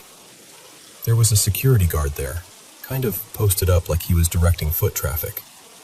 He motioned for us to go through, but mentioned that part of the building was closed off tonight. And we were literally just about to walk in when a small group, 3 people I think, maybe 4, came out looking unsettled. One of them sort of waved the guard over and said something like, "We heard knocking, like someone stuck in there." The second I heard that, I turned my head toward the source, and my stomach twisted, like hard. The knocking was coming from this glass-paneled door, one of those doors with multiple little squares of glass. Behind it, the room was completely dark, pitch black. At first I couldn't see anything at all, just a blank void. Then, this is the part that still makes my skin prickle. I noticed a faint reflection shift, like something moved closer to one of the lower panes. It took me a moment to even understand what I was seeing. There was a woman behind the glass, or something that looked like a woman. She seemed older, with dark hair, and she was hunched forward in a way that didn't look comfortable. Her face was tilted downward, like she was intentionally peering through a pane that was below her natural line of sight. And she was smiling. Not a friendly smile, more like a quiet, private smile that didn't include me at all. And she was knocking. Not with her whole hand, not even with fingertips, just the knuckle of her index finger, tapping the glass in this slow, deliberate way, like she had all the time in the world. I remember glancing at the security guard, expecting him to react like a normal person would, like, "Oh, someone's locked in there," or, "Let me check that," anything. But he just waved the group along and said, really flatly, "Let them knock. Let them knock." The group tried to push back, saying they thought someone might be trapped, but the guard got firmer and basically told them to move along and leave the area. And that's what didn't make sense to me, because the room behind that door didn't look like a place someone could just accidentally wander into and get stuck. It looked sealed off, locked, unlit, clearly not meant to be accessible. If someone was actually in there, it would have been a situation. But the guard had zero urgency, like it wasn't unusual at all. Evan didn't see her. Not clearly, anyway. He said he looked and didn't catch anything behind the glass, but he admitted he felt suddenly creeped out too, like the air had changed. He kept saying, "I don't like it here," in this low voice, like he didn't want to say it too loudly. We kept walking, because what else do you do? But the rest of the time we were there, I couldn't shake the feeling that something was watching me. Not in a dramatic horror movie way, more like a steady awareness pressing against the back of my neck. I stayed nauseous the entire time, unsettled and jumpy, like my body was stuck in high alert. Later, once we were home, I did what everyone does when they're trying to reassure themselves. I started searching online. And of course, I find lists calling it one of the most haunted places around Montreal, which didn't make me feel better. I still don't know what I saw. I'm not even telling you I'm certain it was paranormal. But I am telling you it felt real in the moment. Real enough that my body reacted like it was standing near something it shouldn't be standing near. And if you've ever had anything weird happen there, anything at all, or you know any rabbit holes worth diving into, I genuinely love to hear it. Because I've been trying to find stories like mine, and it's strangely hard to track down the specific kind of experience I had. But that knocking, that slow, patient tapping behind the glass, yeah, I don't think I'm forgetting that anytime soon.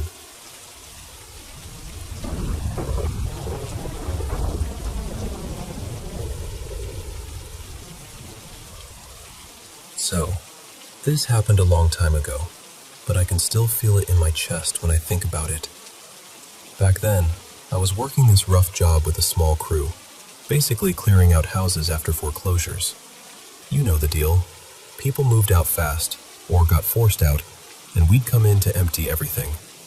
It was me and a couple friends, Jalen and Mo, doing the heavy lifting that day. We were out in this narrow alley behind the property, trying to heave an old, busted metal safe into the dump bin. We're sweating, joking, doing that thing where you pretend something isn't heavy, even though your back is screaming. That's when this guy walks up, maybe mid-30s, wearing a neon safety vest and dusty work boots like he'd just stepped off a construction site. He looked nervous in a way that made the air feel tight, like he was carrying something he didn't want to say out loud. He goes, "Hey, I was next door in the backyard. Can y'all come over here real quick? Listen, I need to know I'm not losing it." Me and my guys glance at each other like, what is this? But he wasn't acting like a prank type. He looked genuinely rattled. So we follow him through the side gate into the backyard of the house next door, the one directly behind the place we were cleaning out. The yard was plain. Patchy grass, a sagging fence, one of those cheap plastic chairs tipped on its side. Normal. Boring, even. The guy tells us, "Just listen. Tell me you hear what I'm hearing." We stand there for a second, all of us kind of awkward, waiting for, I don't know, a dog, a raccoon, somebody yelling. And then it happened. From inside that next door house, somewhere near an upstairs window or maybe a back room, we hear this sound that didn't fit anywhere in real life. It wasn't a person shouting. It wasn't an animal. It was this long, ripping scream, like something furious and suffering at the same time. Not dramatic, not movie scary. I mean the kind of scream that makes your stomach drop before your brain even catches up. The three of us froze. I swear to you, nobody spoke. Nobody laughed. Nobody moved like they had options. And then the moment it stopped, we all instinctively backed away, like the sound had weight. We end up stumbling back into the alley, and the guy in the vest is breathing fast, eyes wide. He says, Okay, you heard it. I'm not crazy." Then he tells us something that made it worse. He goes, "I work with the guy who owns that house. He told me I could take some of the cars off the property. Like that was just a normal sentence. So now in my head I'm thinking, cars? What cars? Why is this man giving away cars? And what is in that house? Me and Jalen look at each other and we're both pale. Mo keeps trying to act tough, but he's doing that fake calm thing where you can hear the fear in the silence. We decide we're not dealing with this alone, so we go inside the house we were supposed to be clearing and grab our project lead, Terry. He's one of those guys who's seen everything and doesn't get shaken. The type who doesn't believe in weird vibes, only deadlines. We tell him what happened. He smirks like, a demon scream? All right, sure. So we're like, come with us. Just stand there and listen. We walk him next door into that backyard again, and this time it feels even heavier because now we're waiting for it. It's quiet for a good minute. Terry starts to look annoyed, like we dragged him outside for nothing. Then, that scream hits again. No debate. No, let's investigate. No, maybe it was this or that. Just, we're done.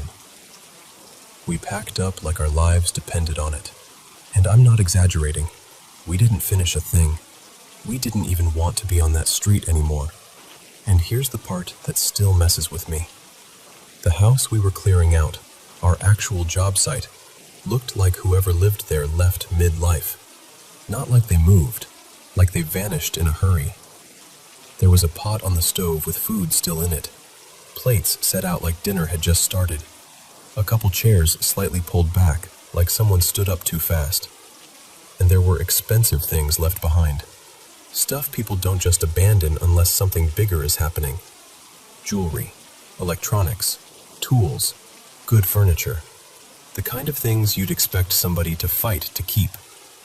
But it was all just left. At the time, I didn't connect it. My brain was too focused on survival mode. Get away from the scream. Don't look toward that window. Don't invite anything's attention. We all admitted later we couldn't even bring ourselves to look directly at where we thought it was coming from. We kept our eyes down and backed away slowly like prey. That's the only way I can describe it. Like something inside us knew not to challenge whatever that was. After we left, we did what we felt we had to do.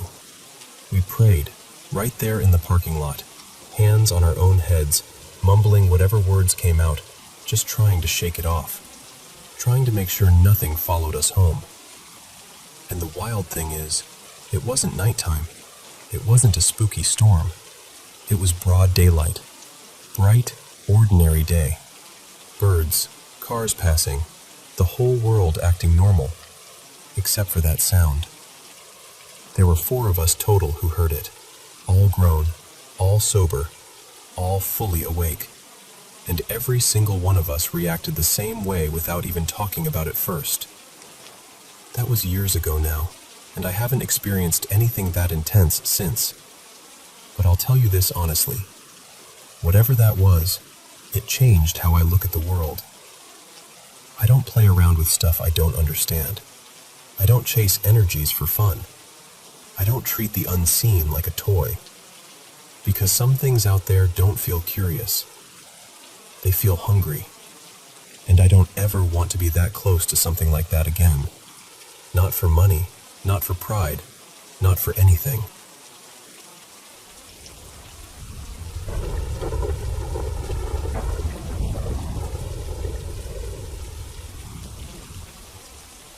Hey, thanks for listening. Because I swear, I'm not trying to be dramatic. But I need to say this out loud to someone who will actually hear me. So, for the last couple of weeks, my boyfriend, Ethan, and I have been dealing with the weirdest stuff in our apartment. And if it was only me, I'd chalk it up to stress, being overtired, my brain playing tricks, whatever. But he's heard it too. He's seen it too. That's the part that messes with me. And honestly, this is happening right now while I'm talking to you. Like, I'm sitting here with my phone in my hand, and the morning news just started playing out of nowhere.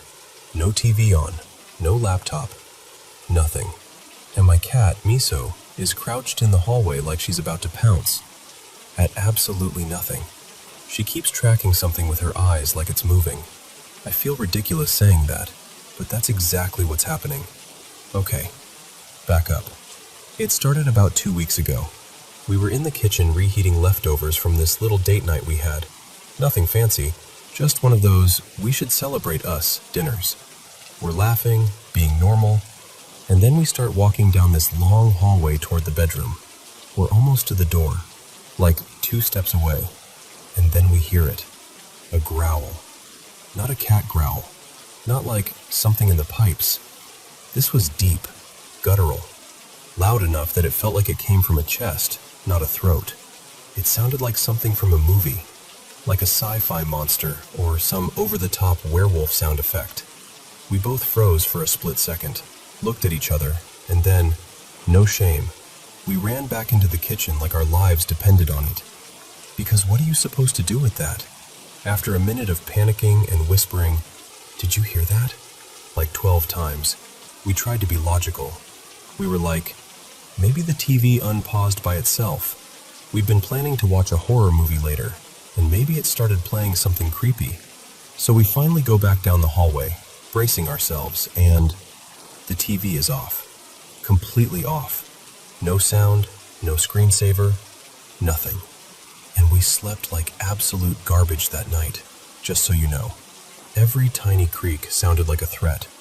A few days later, it escalated. I had this goofy little Buzz Lightyear alarm clock I bought from a thrift store years ago, purely as a dumb decoration. It never worked. Not once. I pushed every button when I bought it, tried new batteries, everything. Dead. Always dead. So Ethan and I come home one night, and it's dark inside. We stop in the doorway of the bedroom because, after the growl incident, neither of us wants to walk in without the lights on. I turn my room lights on from an app on my phone. No switch. So I'm standing there unlocking my phone. And Ethan, trying to be funny, like too funny, is doing this whole routine in the doorway like he's challenging a ghost. Show yourself. Stop hiding. That kind of thing. Like an idiot. Like a confident idiot. We step into the room, and the second we sit down on the bed, that stupid alarm clock starts blasting random phrases and sound effects. Loud. Bright. Like it's been waiting. I swear my stomach dropped so hard it felt like it hit the floor. Because here's the thing. Those batteries had been inside it for way longer than they should have survived. I hadn't changed them in years, and it probably already had batteries in it when I bought it. So there's no reason on earth it should suddenly wake up and start screaming. I ripped the batteries out immediately and tried them in something else. Nothing. Completely dead. Like, not even a little juice left. Dead. Then there was the bathroom light. And I'm like, no it's not. I literally unscrewed it. He looks at me like I'm the one who's lying. So I go in there myself after my shower, turn the switch off, and it still flickers. With the bulb unscrewed. With the switch off. This weird, weak, stuttering light like it's trying to blink through a closed eyelid. I just stood there dripping wet, staring at it, feeling my face go hot. Because that's when it stopped being maybe and became, okay, something is wrong. Then my speaker, my big one, turned itself on. It's not a hair trigger button. It takes a real press. But it was sitting on my dresser, and it suddenly powered on and played that little startup sound like someone had just done it on purpose. And then, this is the part that really sealed it. 2 framed pictures fell off the wall. The first time, I was alone. I heard the scrape, then the crash. I thought maybe the nail finally gave out, but the way it fell looked aggressive, like it got yanked. When Ethan got home, I told him, and he was sympathetic, but you could tell he wasn't convinced. He was doing the whole, maybe the adhesive got weak thing. 10 minutes later, while we're literally standing there talking about it, another frame just launches off the wall. Like it didn't slide down. It popped out and fell forward. And Ethan saw it. his whole expression changed. He didn't even speak for a second, just stared at the empty spot on the wall like he was trying to make sense of physics again. After that, it became constant little things. Cabinet doors that are open when we know we closed them. Drawers slightly pulled out. Stuff moved from where I put it, and we both do that thing where we're staring at each other like, was it you? No. Was it you? And it's always no. And the weirdest one, I'll lose something, like truly lose it, tear the room apart, check the obvious places 5 times, finally give up, and then it appears in the open, right where I would have seen it, like 20 seconds later, like it's being returned, like somebody's messing with me for fun. We haven't changed anything.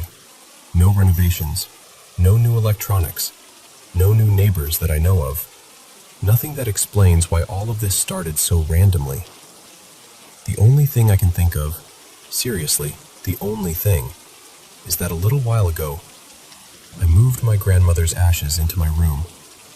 They were in my mom's room before she moved out, and I didn't want them tucked away somewhere, so I put them in my dresser drawer. But she wouldn't growl, right? I mean, my grandma was sweet. She was gentle. She wouldn't make my cat want to fight the air in the hallway. So I don't know. I'm trying to stay grounded, but it's getting harder when things keep responding like the house is listening. If you have any explanation that isn't, you're losing it, please tell me. Because right now, it feels like something's here, and it knows we noticed.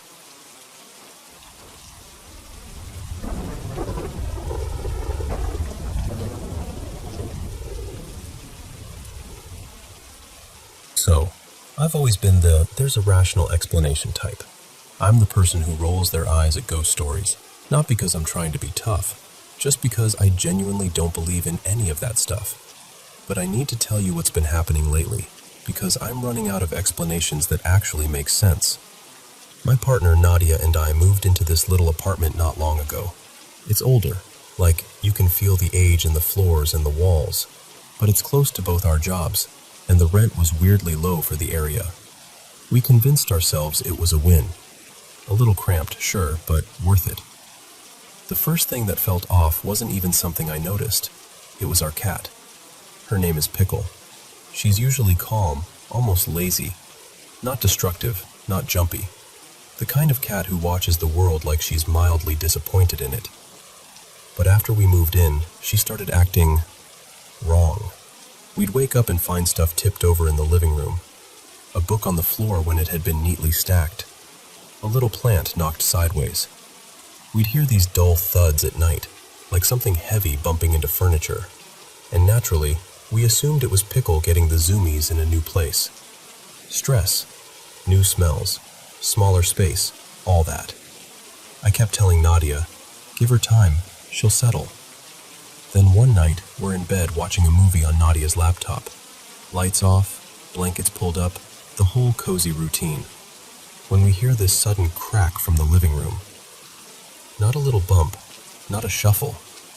Glass, shattering. I jump up, half annoyed, half worried, and walk out there expecting to find Pickle standing guilty next to some mess. And sure enough, there's a vase on the floor, completely smashed. Water creeping across the wood like a slow leak. And without thinking, I actually say out loud, okay, guess Pickle finally went feral. But then Nadia shows up behind me in the doorway, and she's holding Pickle in her arms. She goes, really calmly, no, she didn't. Because Pickle had been in the bedroom with us the entire time. I remember just staring at them both, like my brain was trying to flip through possible explanations, and nothing was landing.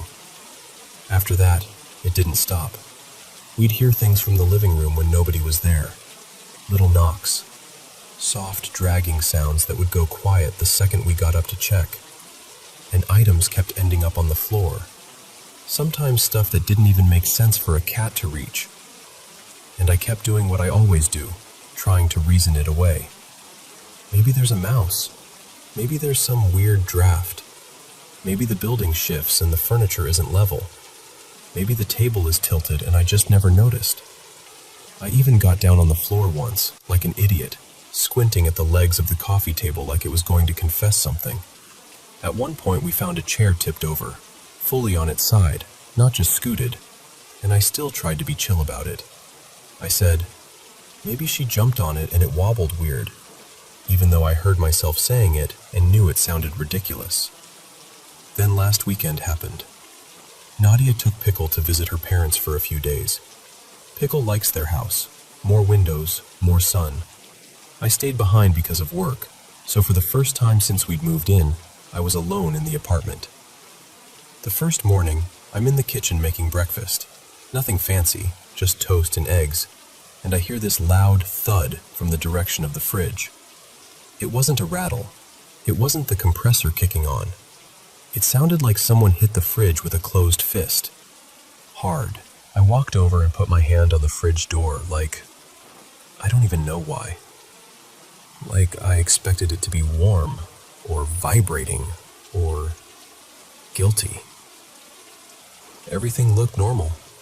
The thing ran fine. No obvious mechanical issue. Still, that sound had weight to it. Intent. And later that day, something happened that honestly unsettled me more than the fridge. We keep this thick candle on the coffee table in the living room. It's one of those chunky ones in a glass holder. Heavy, stable, the kind you don't accidentally knock across a room. When I left for work that morning, it was right where it always is, center of the table. When I came home, it was gone. I assumed I'd moved it without thinking, so I started looking around.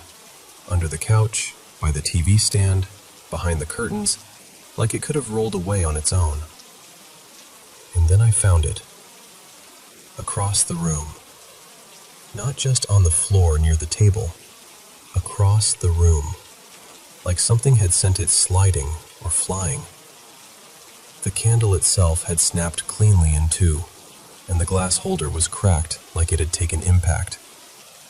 It looked deliberate, like someone had grabbed it and tossed it. But nobody had been in the apartment all day. The doors were locked. No signs of a break-in. Nothing missing. No open window. No pets. Just me and whatever was doing this. I know each thing by itself sounds like nothing. A vase breaks. A chair tips. A fridge makes a weird noise. A candle falls. But it's the pattern. The way it keeps happening. The way it seems to escalate when I'm alone. And I hate saying this because it sounds like the kind of story I'd normally dismiss, but I'm starting to feel like the apartment is reacting to us. Or like something in it is. And I'm sitting here trying to tell myself there's a normal explanation, because that's what I do. Except now, I don't know what that explanation is supposed to be. So yeah, that's why I'm telling you. Have you ever had something like this happen? Like a place that just feels active? Like it's doing things when you're not looking?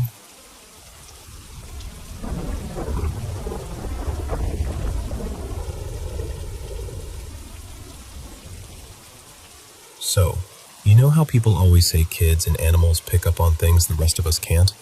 Like they're tuned in to some other frequency we've forgotten how to hear. I've come to believe it, because my little boy Cal is absolutely one of those kids. For months now, he's been playing with someone, or something, that I can't see.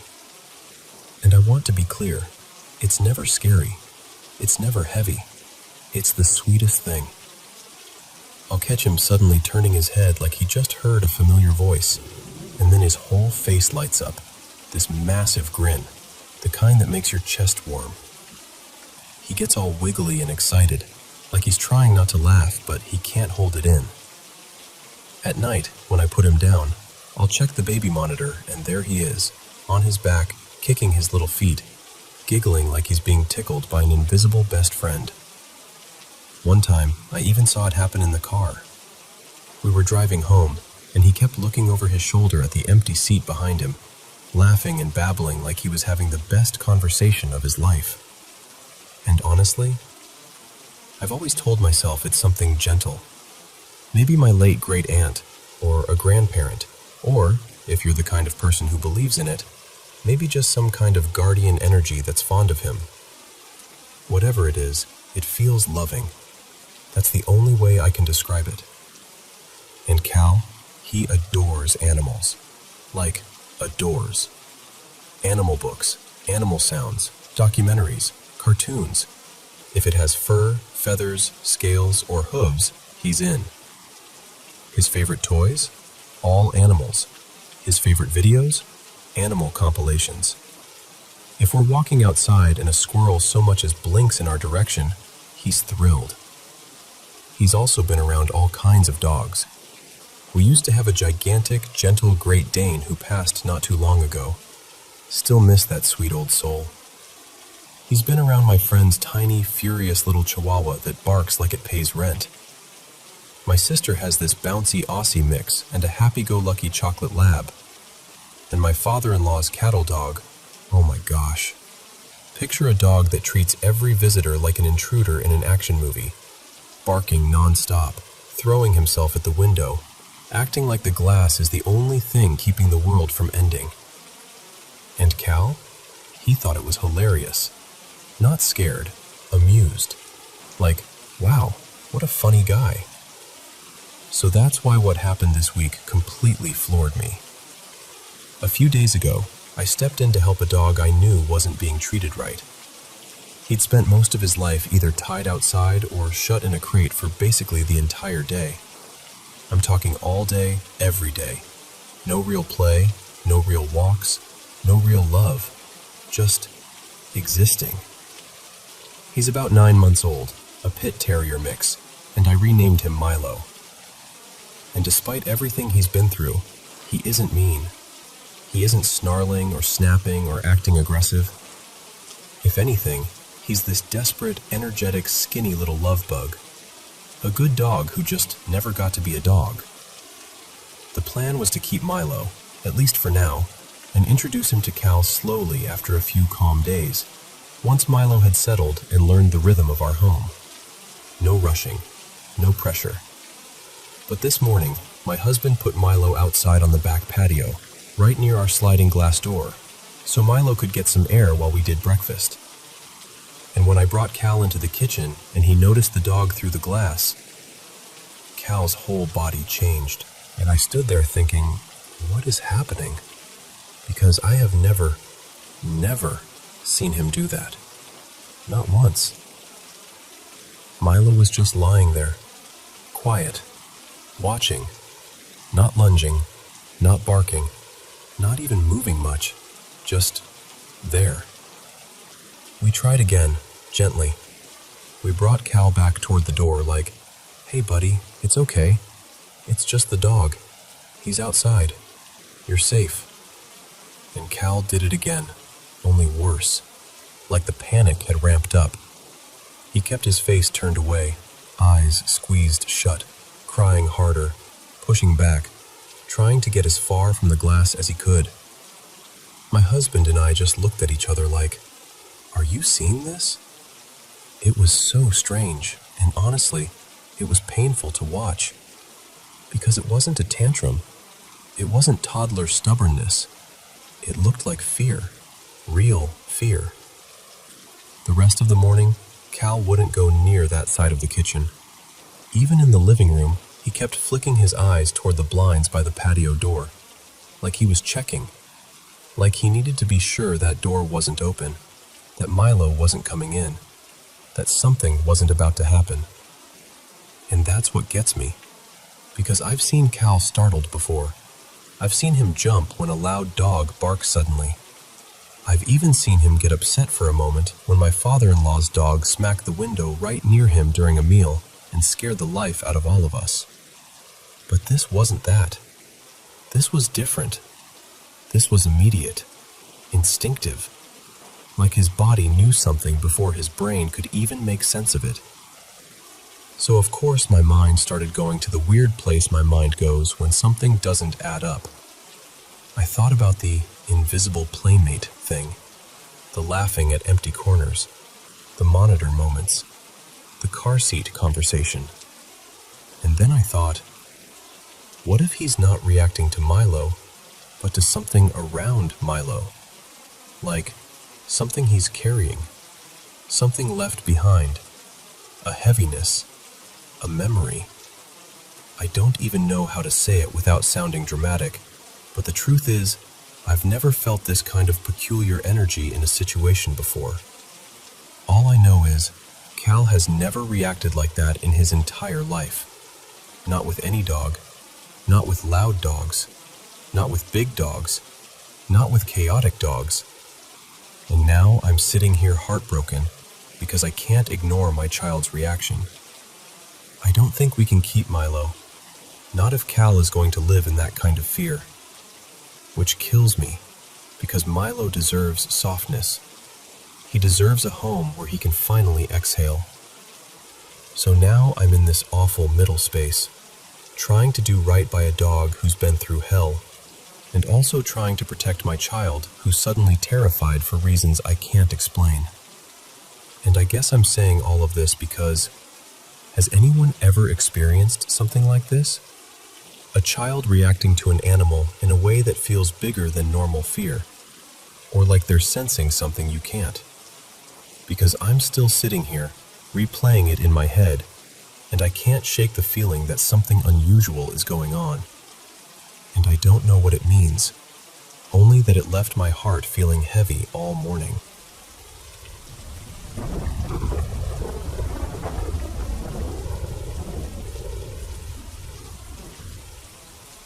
So a couple years back, I was in the middle of this ridiculously long coastal walk. One of those treks where the days blur together and your whole life fits into a backpack. I've been wild camping the entire time, and honestly, it was mostly uneventful in the best way. The odd nuisance, sure. One night a fox made off with my dinner. Another time some off-leash dog tried to headbutt my tent like it was a toy. But nothing that ever really got under my skin. Until this one night. I'd been cutting through the northwest of England in winter, and I got caught out in a seaside town. Let's say Morecambe, or close enough to it that the air still tasted like salt and cold metal. The problem was the light. You know how winter does that thing where the sky just gives up? One minute you've got a weak gray afternoon, and the next you're doing math in your head like, if I keep this pace, can I make it out of town before I'm forced to pitch somewhere stupid? Spoiler, I couldn't. I remember that little spike of panic, the kind that's not dramatic but sharp. Because wild camping is one thing when you're tucked into some quiet bit of scrubland. It's another thing when you're surrounded by streetlights and housing estates, and the sense that someone is always awake, always watching, even if they're not. I found this scruffy little patch of green that felt like it had been forgotten on purpose. There was a skate park that blocked the view from the road, a low concrete wall with layered graffiti, and a blackened circle on the grass where someone had clearly had a fire. It wasn't pretty, but it was hidden-ish, and at that point, hidden wins. I crawled into the tent thinking, right, I'll be gone at first light. No one will care. I'll just look like, well, like someone down on their luck. And here's the thing.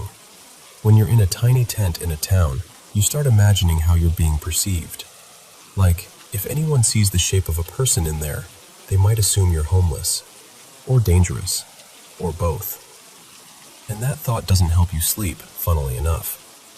Still, I did drift off. And then, sometime deep in the night, maybe 2 or 3 in the morning, I woke up instantly. Not gradually, not with a yawn. Instantly, like a switch had flipped. Because I could hear footsteps, crunching, slow and deliberate on frosted grass. And they weren't nearby. They were coming straight toward me. I remember my whole body going tense, and my brain doing that horrible thing where it tries to decide whether to be practical or terrified. I held my breath, listening so hard it felt like my ears hurt. Then the singing started. A woman's voice, clear, unhurried, like she wasn't drunk shouting or messing around, It sounded like it might be French, or something that carried the same rhythm, the same soft consonants. I couldn't understand a single word. All I caught was the feeling of it, like an old song, something half lullaby and half ceremony. And I just lay there, absolutely still. Not because I was brave, but because my sleeping mat was the squeakiest thing on earth. If I so much as shifted my elbow, it would have announced me like a clown horn in a cathedral. So I didn't move. I didn't reach for my phone. I didn't even swallow properly. I just listened. The footsteps moved around my tent. One full circle. Then again. Then a third time. 3 slow loops, the frost crunching softly, the singing always close enough that I could picture her boots, her breath in the air, the shape of her shadow on the tent fabric, even though I never actually saw a thing. And what's strange is, it didn't feel threatening. Then, as if it had reached its natural ending, the singing stopped. There was a pause, just long enough that my mind started screaming, "Now what? Now what happens?" And then the footsteps moved away, fading out across the grass until it was only the distant hush of the town again. That was it. No laughter, no banging on the tent, no sudden "got you," no one trying the zip. Just 3 circles and a song in a language I couldn't place. Afterward, I didn't sleep properly. I lay there with my eyes open, feeling weirdly reassured, which is not the emotion I expected. The fact it was a woman's voice, the fact it was singing, those details made it feel less like a threat and more like something, I don't know, intentional. By morning, nothing looked different. It was just a battered bit of grass beside concrete ramps and old graffiti, like it had always been. I packed up quickly and got out of there, but the whole time I kept thinking, what was that? Who does that? Why 3 times? Later, when I told my brother, let's call him Tom, because that's the kind of solid name he'd have. He did the classic skeptical routine at first. But I begged him, properly begged him, to humor me for once. To just put logic on a shelf and give me a folklore answer. And to his credit, he actually did. He sat there with his pint like a philosopher and said, "All right, if we're doing folklore." He floated the idea of a white lady, one of those wandering women from a story types that turn up in the margins of British towns, tied to grief, water, old roads, old wrongs.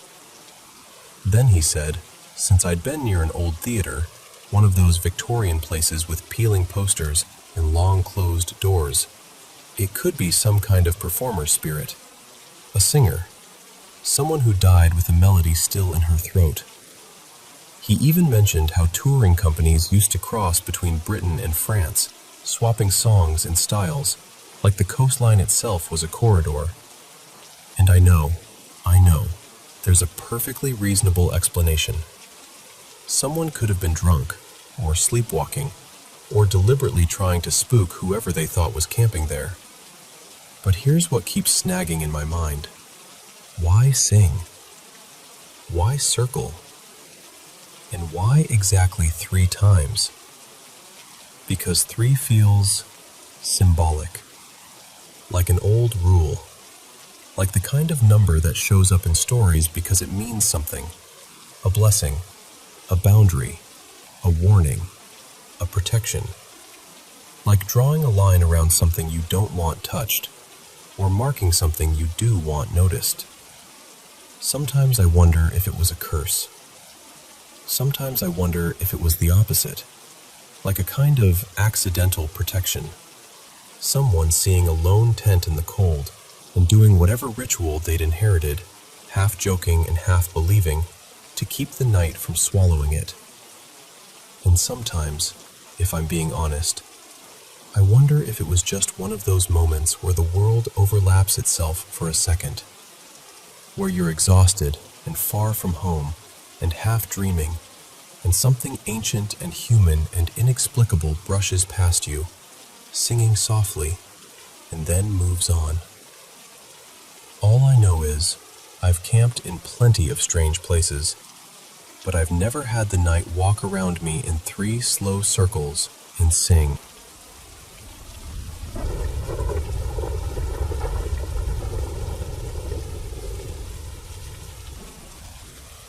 So, this happened a long time ago now, like almost 20 years back. I was little, maybe 8-ish, give or take, so I'm telling it through that foggy, vivid childhood lens, where some things are blurry, but the feeling of it? The feeling is crystal clear. I grew up out on the South African veld, wide, flat land where you can see forever in every direction. Mostly tall grass and farmland, with scattered scrubby bushes and the occasional thorny tree standing alone like it got forgotten out there. At night, it could feel massive, like the sky started low and stretched forever.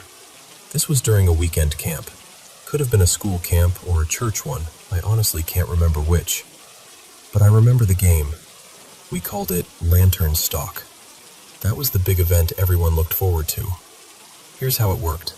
An adult, usually someone like Mr. Botha, one of the leaders, would sit in the middle of the camp with a bright lantern and a handheld spotlight.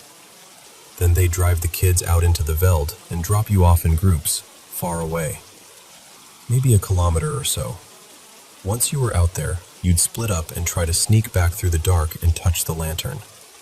If the spotlight caught you before you got there, you were out, which meant you'd spend a long time creeping through open grass and bushes, alone, trying not to breathe too loud. And it was always best on nights when the moon wasn't bright, because you wanted cover, but you also wanted to see where you were going. That weird middle ground. Anyway, that night I was moving slowly, keeping low, heart thumping like a drum in my ears, and I walked past this patch of bushes. And I remember turning my head, just casually, like you do when you're checking everything around you, and I saw what I thought was the moon sitting low near the horizon. Except, it didn't look right. Even as a kid, I remember thinking, that's wrong. It was perfectly round and clean, like a polished coin. No marks, no texture, none of that soft, familiar moon look. And it made my stomach go tight, like when you realize you've stepped into a room and something in there is quietly watching you. And then, almost immediately, it hit me. That wasn't the moon. It was closer. Much closer. It was a silver orb, floating alongside me, matching my pace like it was accompanying me. Not above me in the sky, beside me. I can't tell you its exact size because I was small and everything felt bigger back then. But if I had to guess now, somewhere between a tennis ball and a beach ball. Big enough to be undeniable, small enough to feel deliberate. And it had this shine to it. Not like a flashlight beam, not like fire. More like it had its own soft silver glow. Smooth and clean, like metal catching moonlight. Except there wasn't moonlight bright enough for that. It looked like it was lit from inside itself. I froze. Not in a dramatic way, I just stopped moving because my body didn't know what else to do. And the strangest part is, it didn't feel random. It didn't feel like a trick of light or something drifting on the wind. It felt aware, like it was paying attention to me, like it had noticed me out there in the dark and decided to come along for a moment. I remember taking a careful step, testing it, and it stayed with me, keeping pace. Then I shifted again, faster this time, and it kept up. Not chasing, not lagging, just there, right beside me, like a quiet little companion. And then, this is the part that always makes my skin prickle. It was gone, and I stood there in the veld, suddenly feeling way smaller than I had a minute earlier, like the dark had gotten darker. I know the reasonable explanations. I've heard them. Ball lightning, weird reflections, Some kind of atmospheric thing. Maybe even just my imagination. Kids are good at spooking themselves, right? But here's the problem. I never forgot it. It didn't fade like a dream fades. It stayed in my head the same way my earliest clear memories stayed. The first time I stood on a rugby field with my stomach flipping, or the smell of dust after rain, or the way grown-ups' voices carried over the grass at night. This memory has that same weight, that same realness. And it wasn't just what I saw, it was the feeling of it. That sense that it was keeping pace with me, that it was present on purpose, that it was alive. In some way I didn't have words for at 8 years old. These days I live overseas, far from that flat, endless veld. And sometimes, usually around this time of year when people start swapping spooky stories, it pops back into my mind like it never left. And honestly, I still don't call it aliens. That explanation just doesn't sit naturally in me. I can't even fully explain why. But if you asked little me what it was, without hesitation, I'd tell you, I saw a fairy. Not one with wings and a wand and a cute little face. Something older than that. Something quiet. A watcher. A silver listener in the grasslands, drifting beside a child for a few heartbeats. And then gone.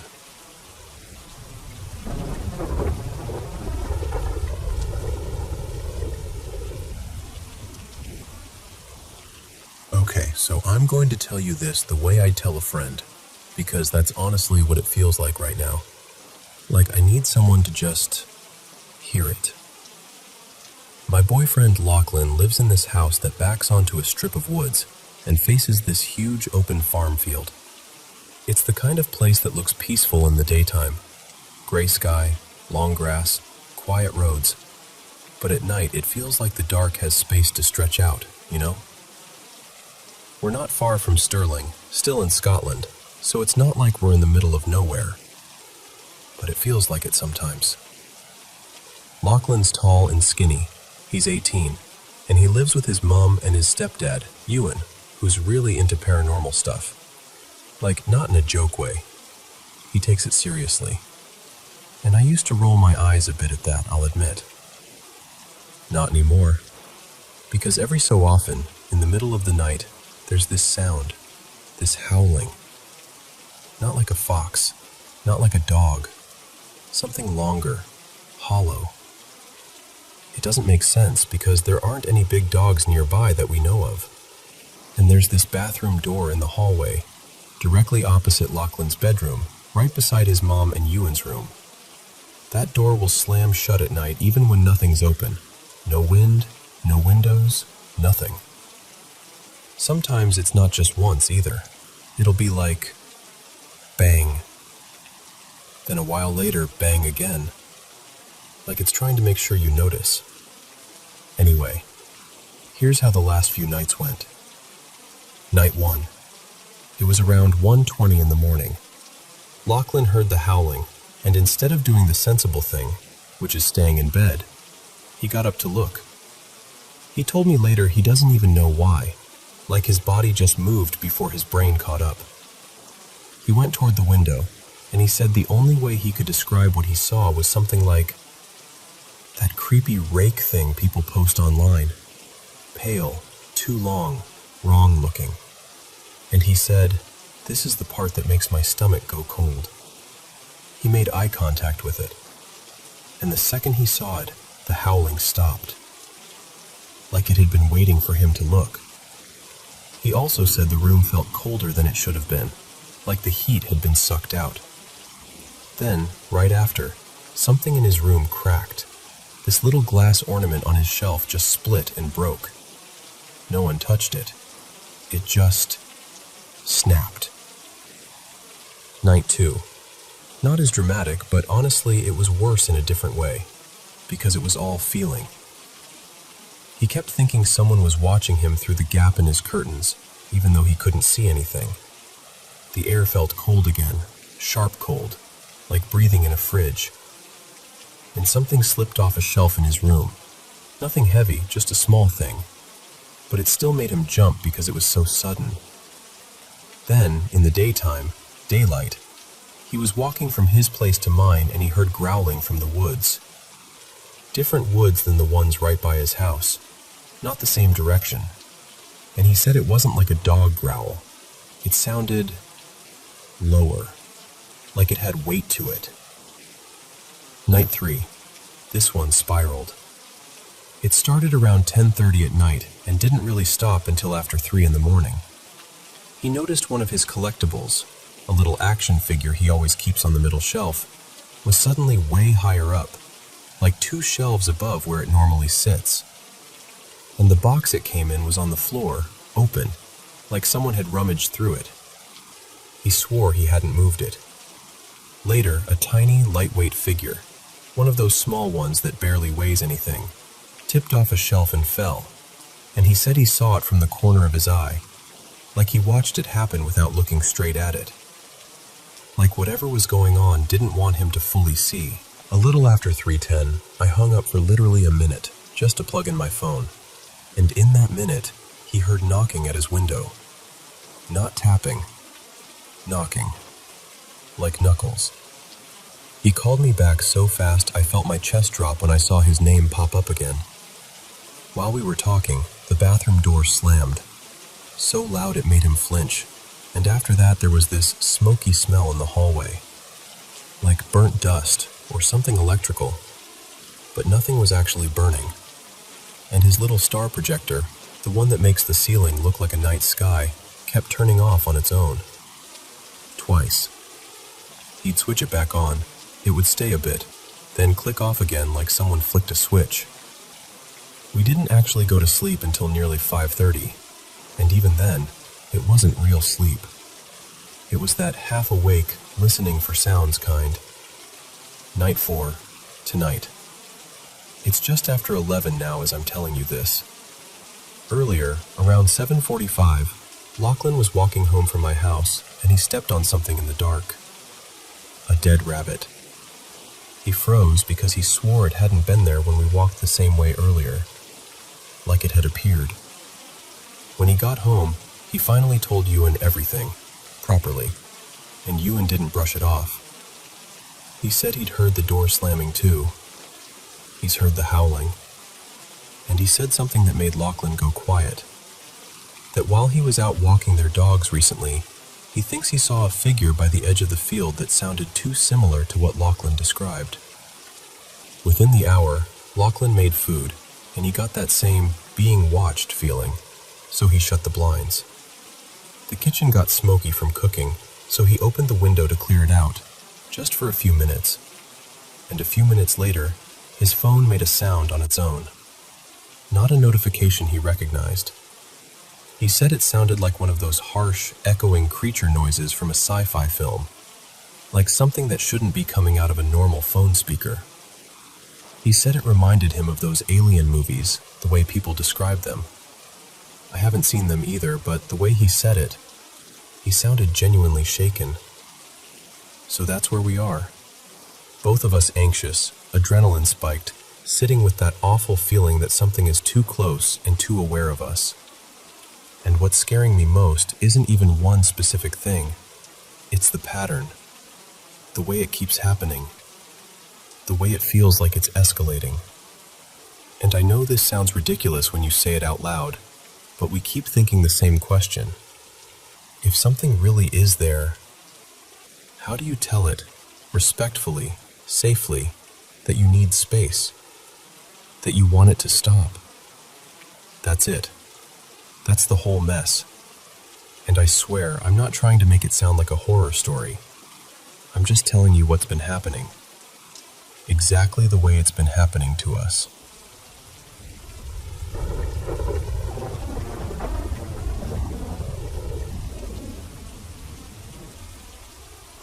Okay, so before I tell you what happened, I need to give you a little context, because without it, this sounds like something you'd dismiss in 5 seconds.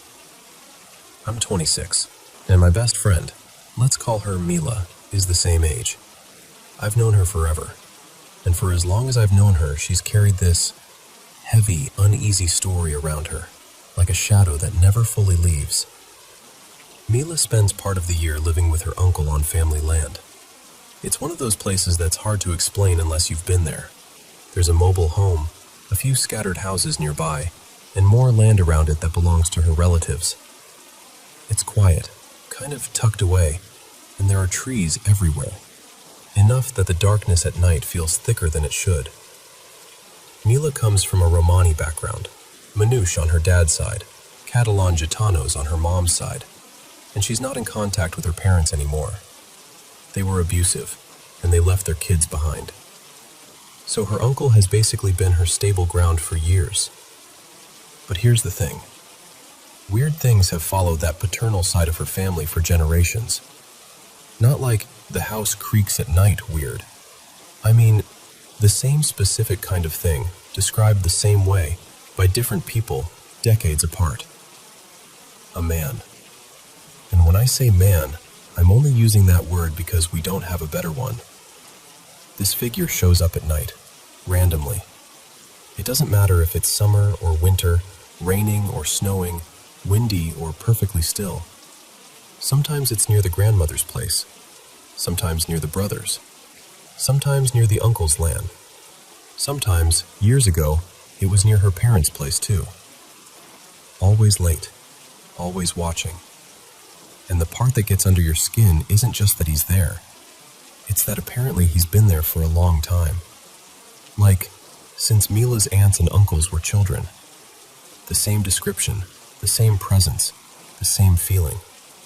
Generations of one family and the same watcher. No one ever gets a good look at his face. It's not even like he's wearing a mask. It's more like your eyes can't hold on to any detail, like your brain refuses to capture it. And every time someone tries to confront him, it's like reality slips sideways. They can't get close. He moves away without running, fast, smooth, almost like he's gliding. And sometimes, when people go looking for him actively, he just isn't there. Not hiding behind a tree, not ducking into the dark. Just gone. One of Mila's cousins once tried to go after him with friends, like really tried. They went out together, lights, flashlights, calling out, spreading around the property, and the man vanished, as if he'd never been there at all. But what really scares people isn't even the visual, it's the feeling. Everyone describes it the same way. This wave of discomfort that hits your body first, like your chest tightens, like the air is suddenly wrong. And it doesn't just affect the person who sees him. People who are farther away, inside the house, even on the other end of the land, they feel it too. Like something has stepped into the night and the whole place knows. Mila told me the first time she ever saw him, she was about 6. She got up in the middle of the night to get water. Kid stuff, half asleep, just padding down the hallway. And when she looked toward the patio door, there he was, standing right there, close enough that it didn't make sense. And he was so tall that from where she stood, she could only see his shoulders, not even his head, just this massive shape filling the space in front of the glass. And they stayed like that for what felt like forever, watching him stand there, motionless. Then, slowly, he backed away. And that's the only way Mila can describe it. He didn't walk off like a person. He kind of retreated into the dark. And then he was just gone. Hidden. Or disappeared. No footsteps. No sound. No, oh, he went behind the shed. Just nothing. The second time she saw him was years later at her grandmother's place. It was one of those nights where the yard feels too quiet. Mila looked outside and saw him again, tall, completely still, facing toward one of her uncle's plots of land, like he was watching something specific. Her cousin saw him too, and immediately started panicking, like a full-on panic attack, trembling, struggling to breathe. It wasn't one of those moments where people talk themselves down. It was instant terror. Mila's uncles and her father at the time rushed outside, determined, angry, trying to be brave. They started toward him, and the same thing happened.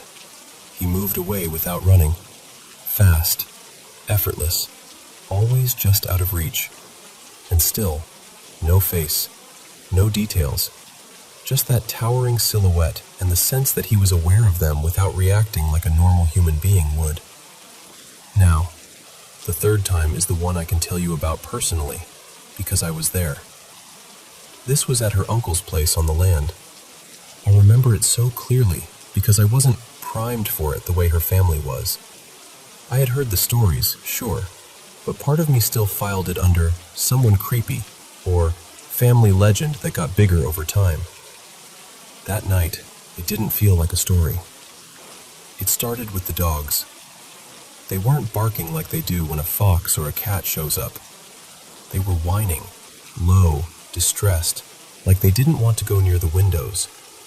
And Mila's uncle, who sleeps like a rock, truly, like nothing wakes him, suddenly jolted awake, like someone had yanked him out of sleep. He sat up, eyes wide, breathing hard, and without even speaking much, he reached for something. This time it was a heavy stick he kept by the door, and he was shaking so badly I could see it even in the dim light. He went outside, and I swear to you, the second he stepped off the porch, the night felt heavier, like the air pressed down. We didn't see footsteps. We didn't hear movement. But Mila's uncle stared into the trees like he was looking straight at someone. And then, this is the only way I can describe it, the presence seemed to evaporate into the vegetation. Not ran into the woods, not hid behind a bush. It was like mist pulling back into the dark. I didn't even have to see him to know something was out there, because I felt it. A pressure, like being watched so intensely it almost made my skin hurt. Like eyes on the back of your neck, except it lasted for hours. Even after we went inside, even after we tried to act normal, even after the house was quiet again, I remember lying there thinking, if I turn my head, I'm going to see him through the window. And the worst part? It didn't feel like a stranger passing through.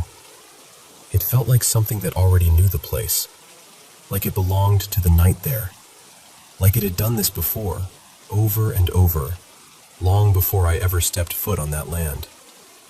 And that's why, even now, when people ask me if I believe in paranormal stuff, I don't even know how to answer. Because all I can say is, I was there. I felt it. And I've never forgotten what it felt like to be watched by something you can't reach, can't understand, and can't make leave.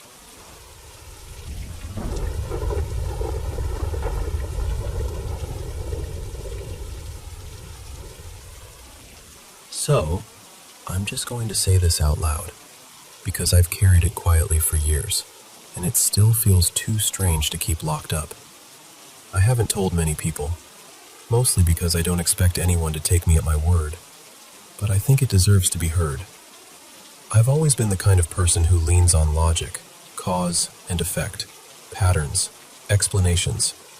I like things that can be proven, and that's exactly why this unsettles me, because no matter how I try to file it away as coincidence, it keeps showing up in the same exact way.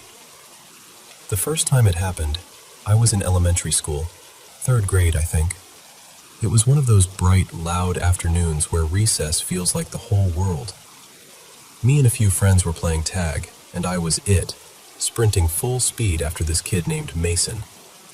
And then, right in the middle of running, I stopped. Not like I chose to stop, like my body just shut the game off.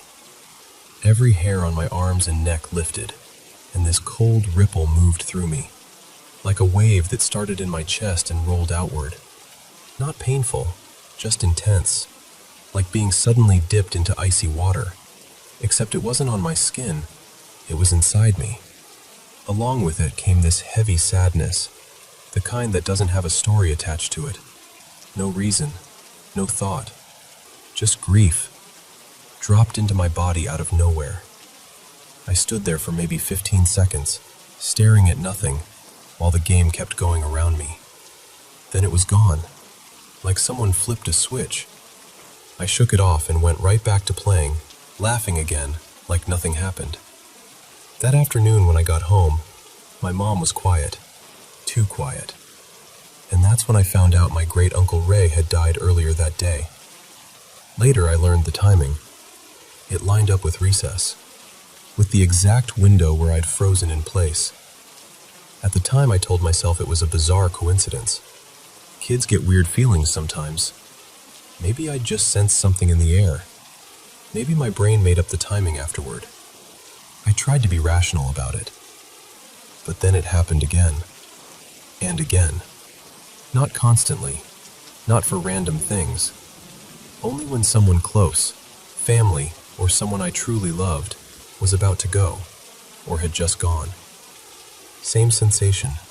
Same cold, pulsing hug of tingles. Same sudden drop of sadness. Like my body knew something my mind hadn't been told yet. Over the years, there were a few moments where I caught it in real time and couldn't deny it. Not, I have a bad feeling, like anxiety. Not dread. This was different. Clean, unmistakable, and oddly calm once it passed. A couple of times I even warned someone, like, hey, I don't know why, but something feels off. And later, when the news came, those two people looked at me like they finally understood what I meant. They're the only ones who can say without a doubt that I said something before we knew. The scariest variation of it didn't involve anyone else, though. It involved me. A few years back, I messed up. I took something I shouldn't have, and I didn't mean to push it too far. At first, I just felt wrecked, dizzy, out of it, not thinking clearly. And then that sensation hit me out of nowhere. The same exact feeling. Cold surge, every hair standing up. That quiet, terrible certainty. And the weirdest part? The moment it happened, it cut straight through everything I was on. I went from barely coherent to suddenly clear, like I snapped into focus.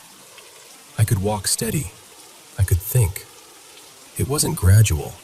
It was instant, like my body grabbed me by the collar and said, "Wake up, now." At the time, nothing else felt wrong yet. Just that signal, that warning.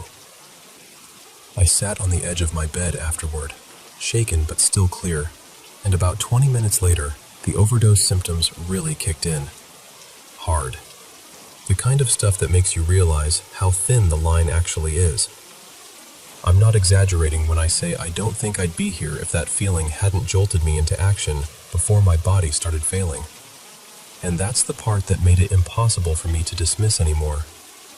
Because once you've experienced something like that, something that shows up with the same signature, in the same way, tied to death and loss, and that sudden shift in reality, it changes how you look at everything. I'm not saying I have answers. I don't. I'm not trying to convince anyone of anything. I just know what I've felt. And I know it's happened enough times that it stopped feeling random. So I'm putting it out here, carefully, because I'm honestly wondering if I'm alone in this. If anyone else knows what I mean when I say it feels like a cold wave, but also like a kind of non-physical embrace. Tingles that wrap around you from the inside. I've heard plenty of people say they just knew something was wrong before getting bad news. But I'm looking for the ones who recognize this specific thing. The ones who felt it more than once, and eventually started thinking of it as a distinct signal, like a repeated message you can't ignore. If that's you, I'd really, genuinely love to hear about it. Even if we don't understand it yet. Even if it only makes sense after everything ends. Thanks for listening all the way through. I know it's heavy. I just needed someone else to hold it with me for a minute.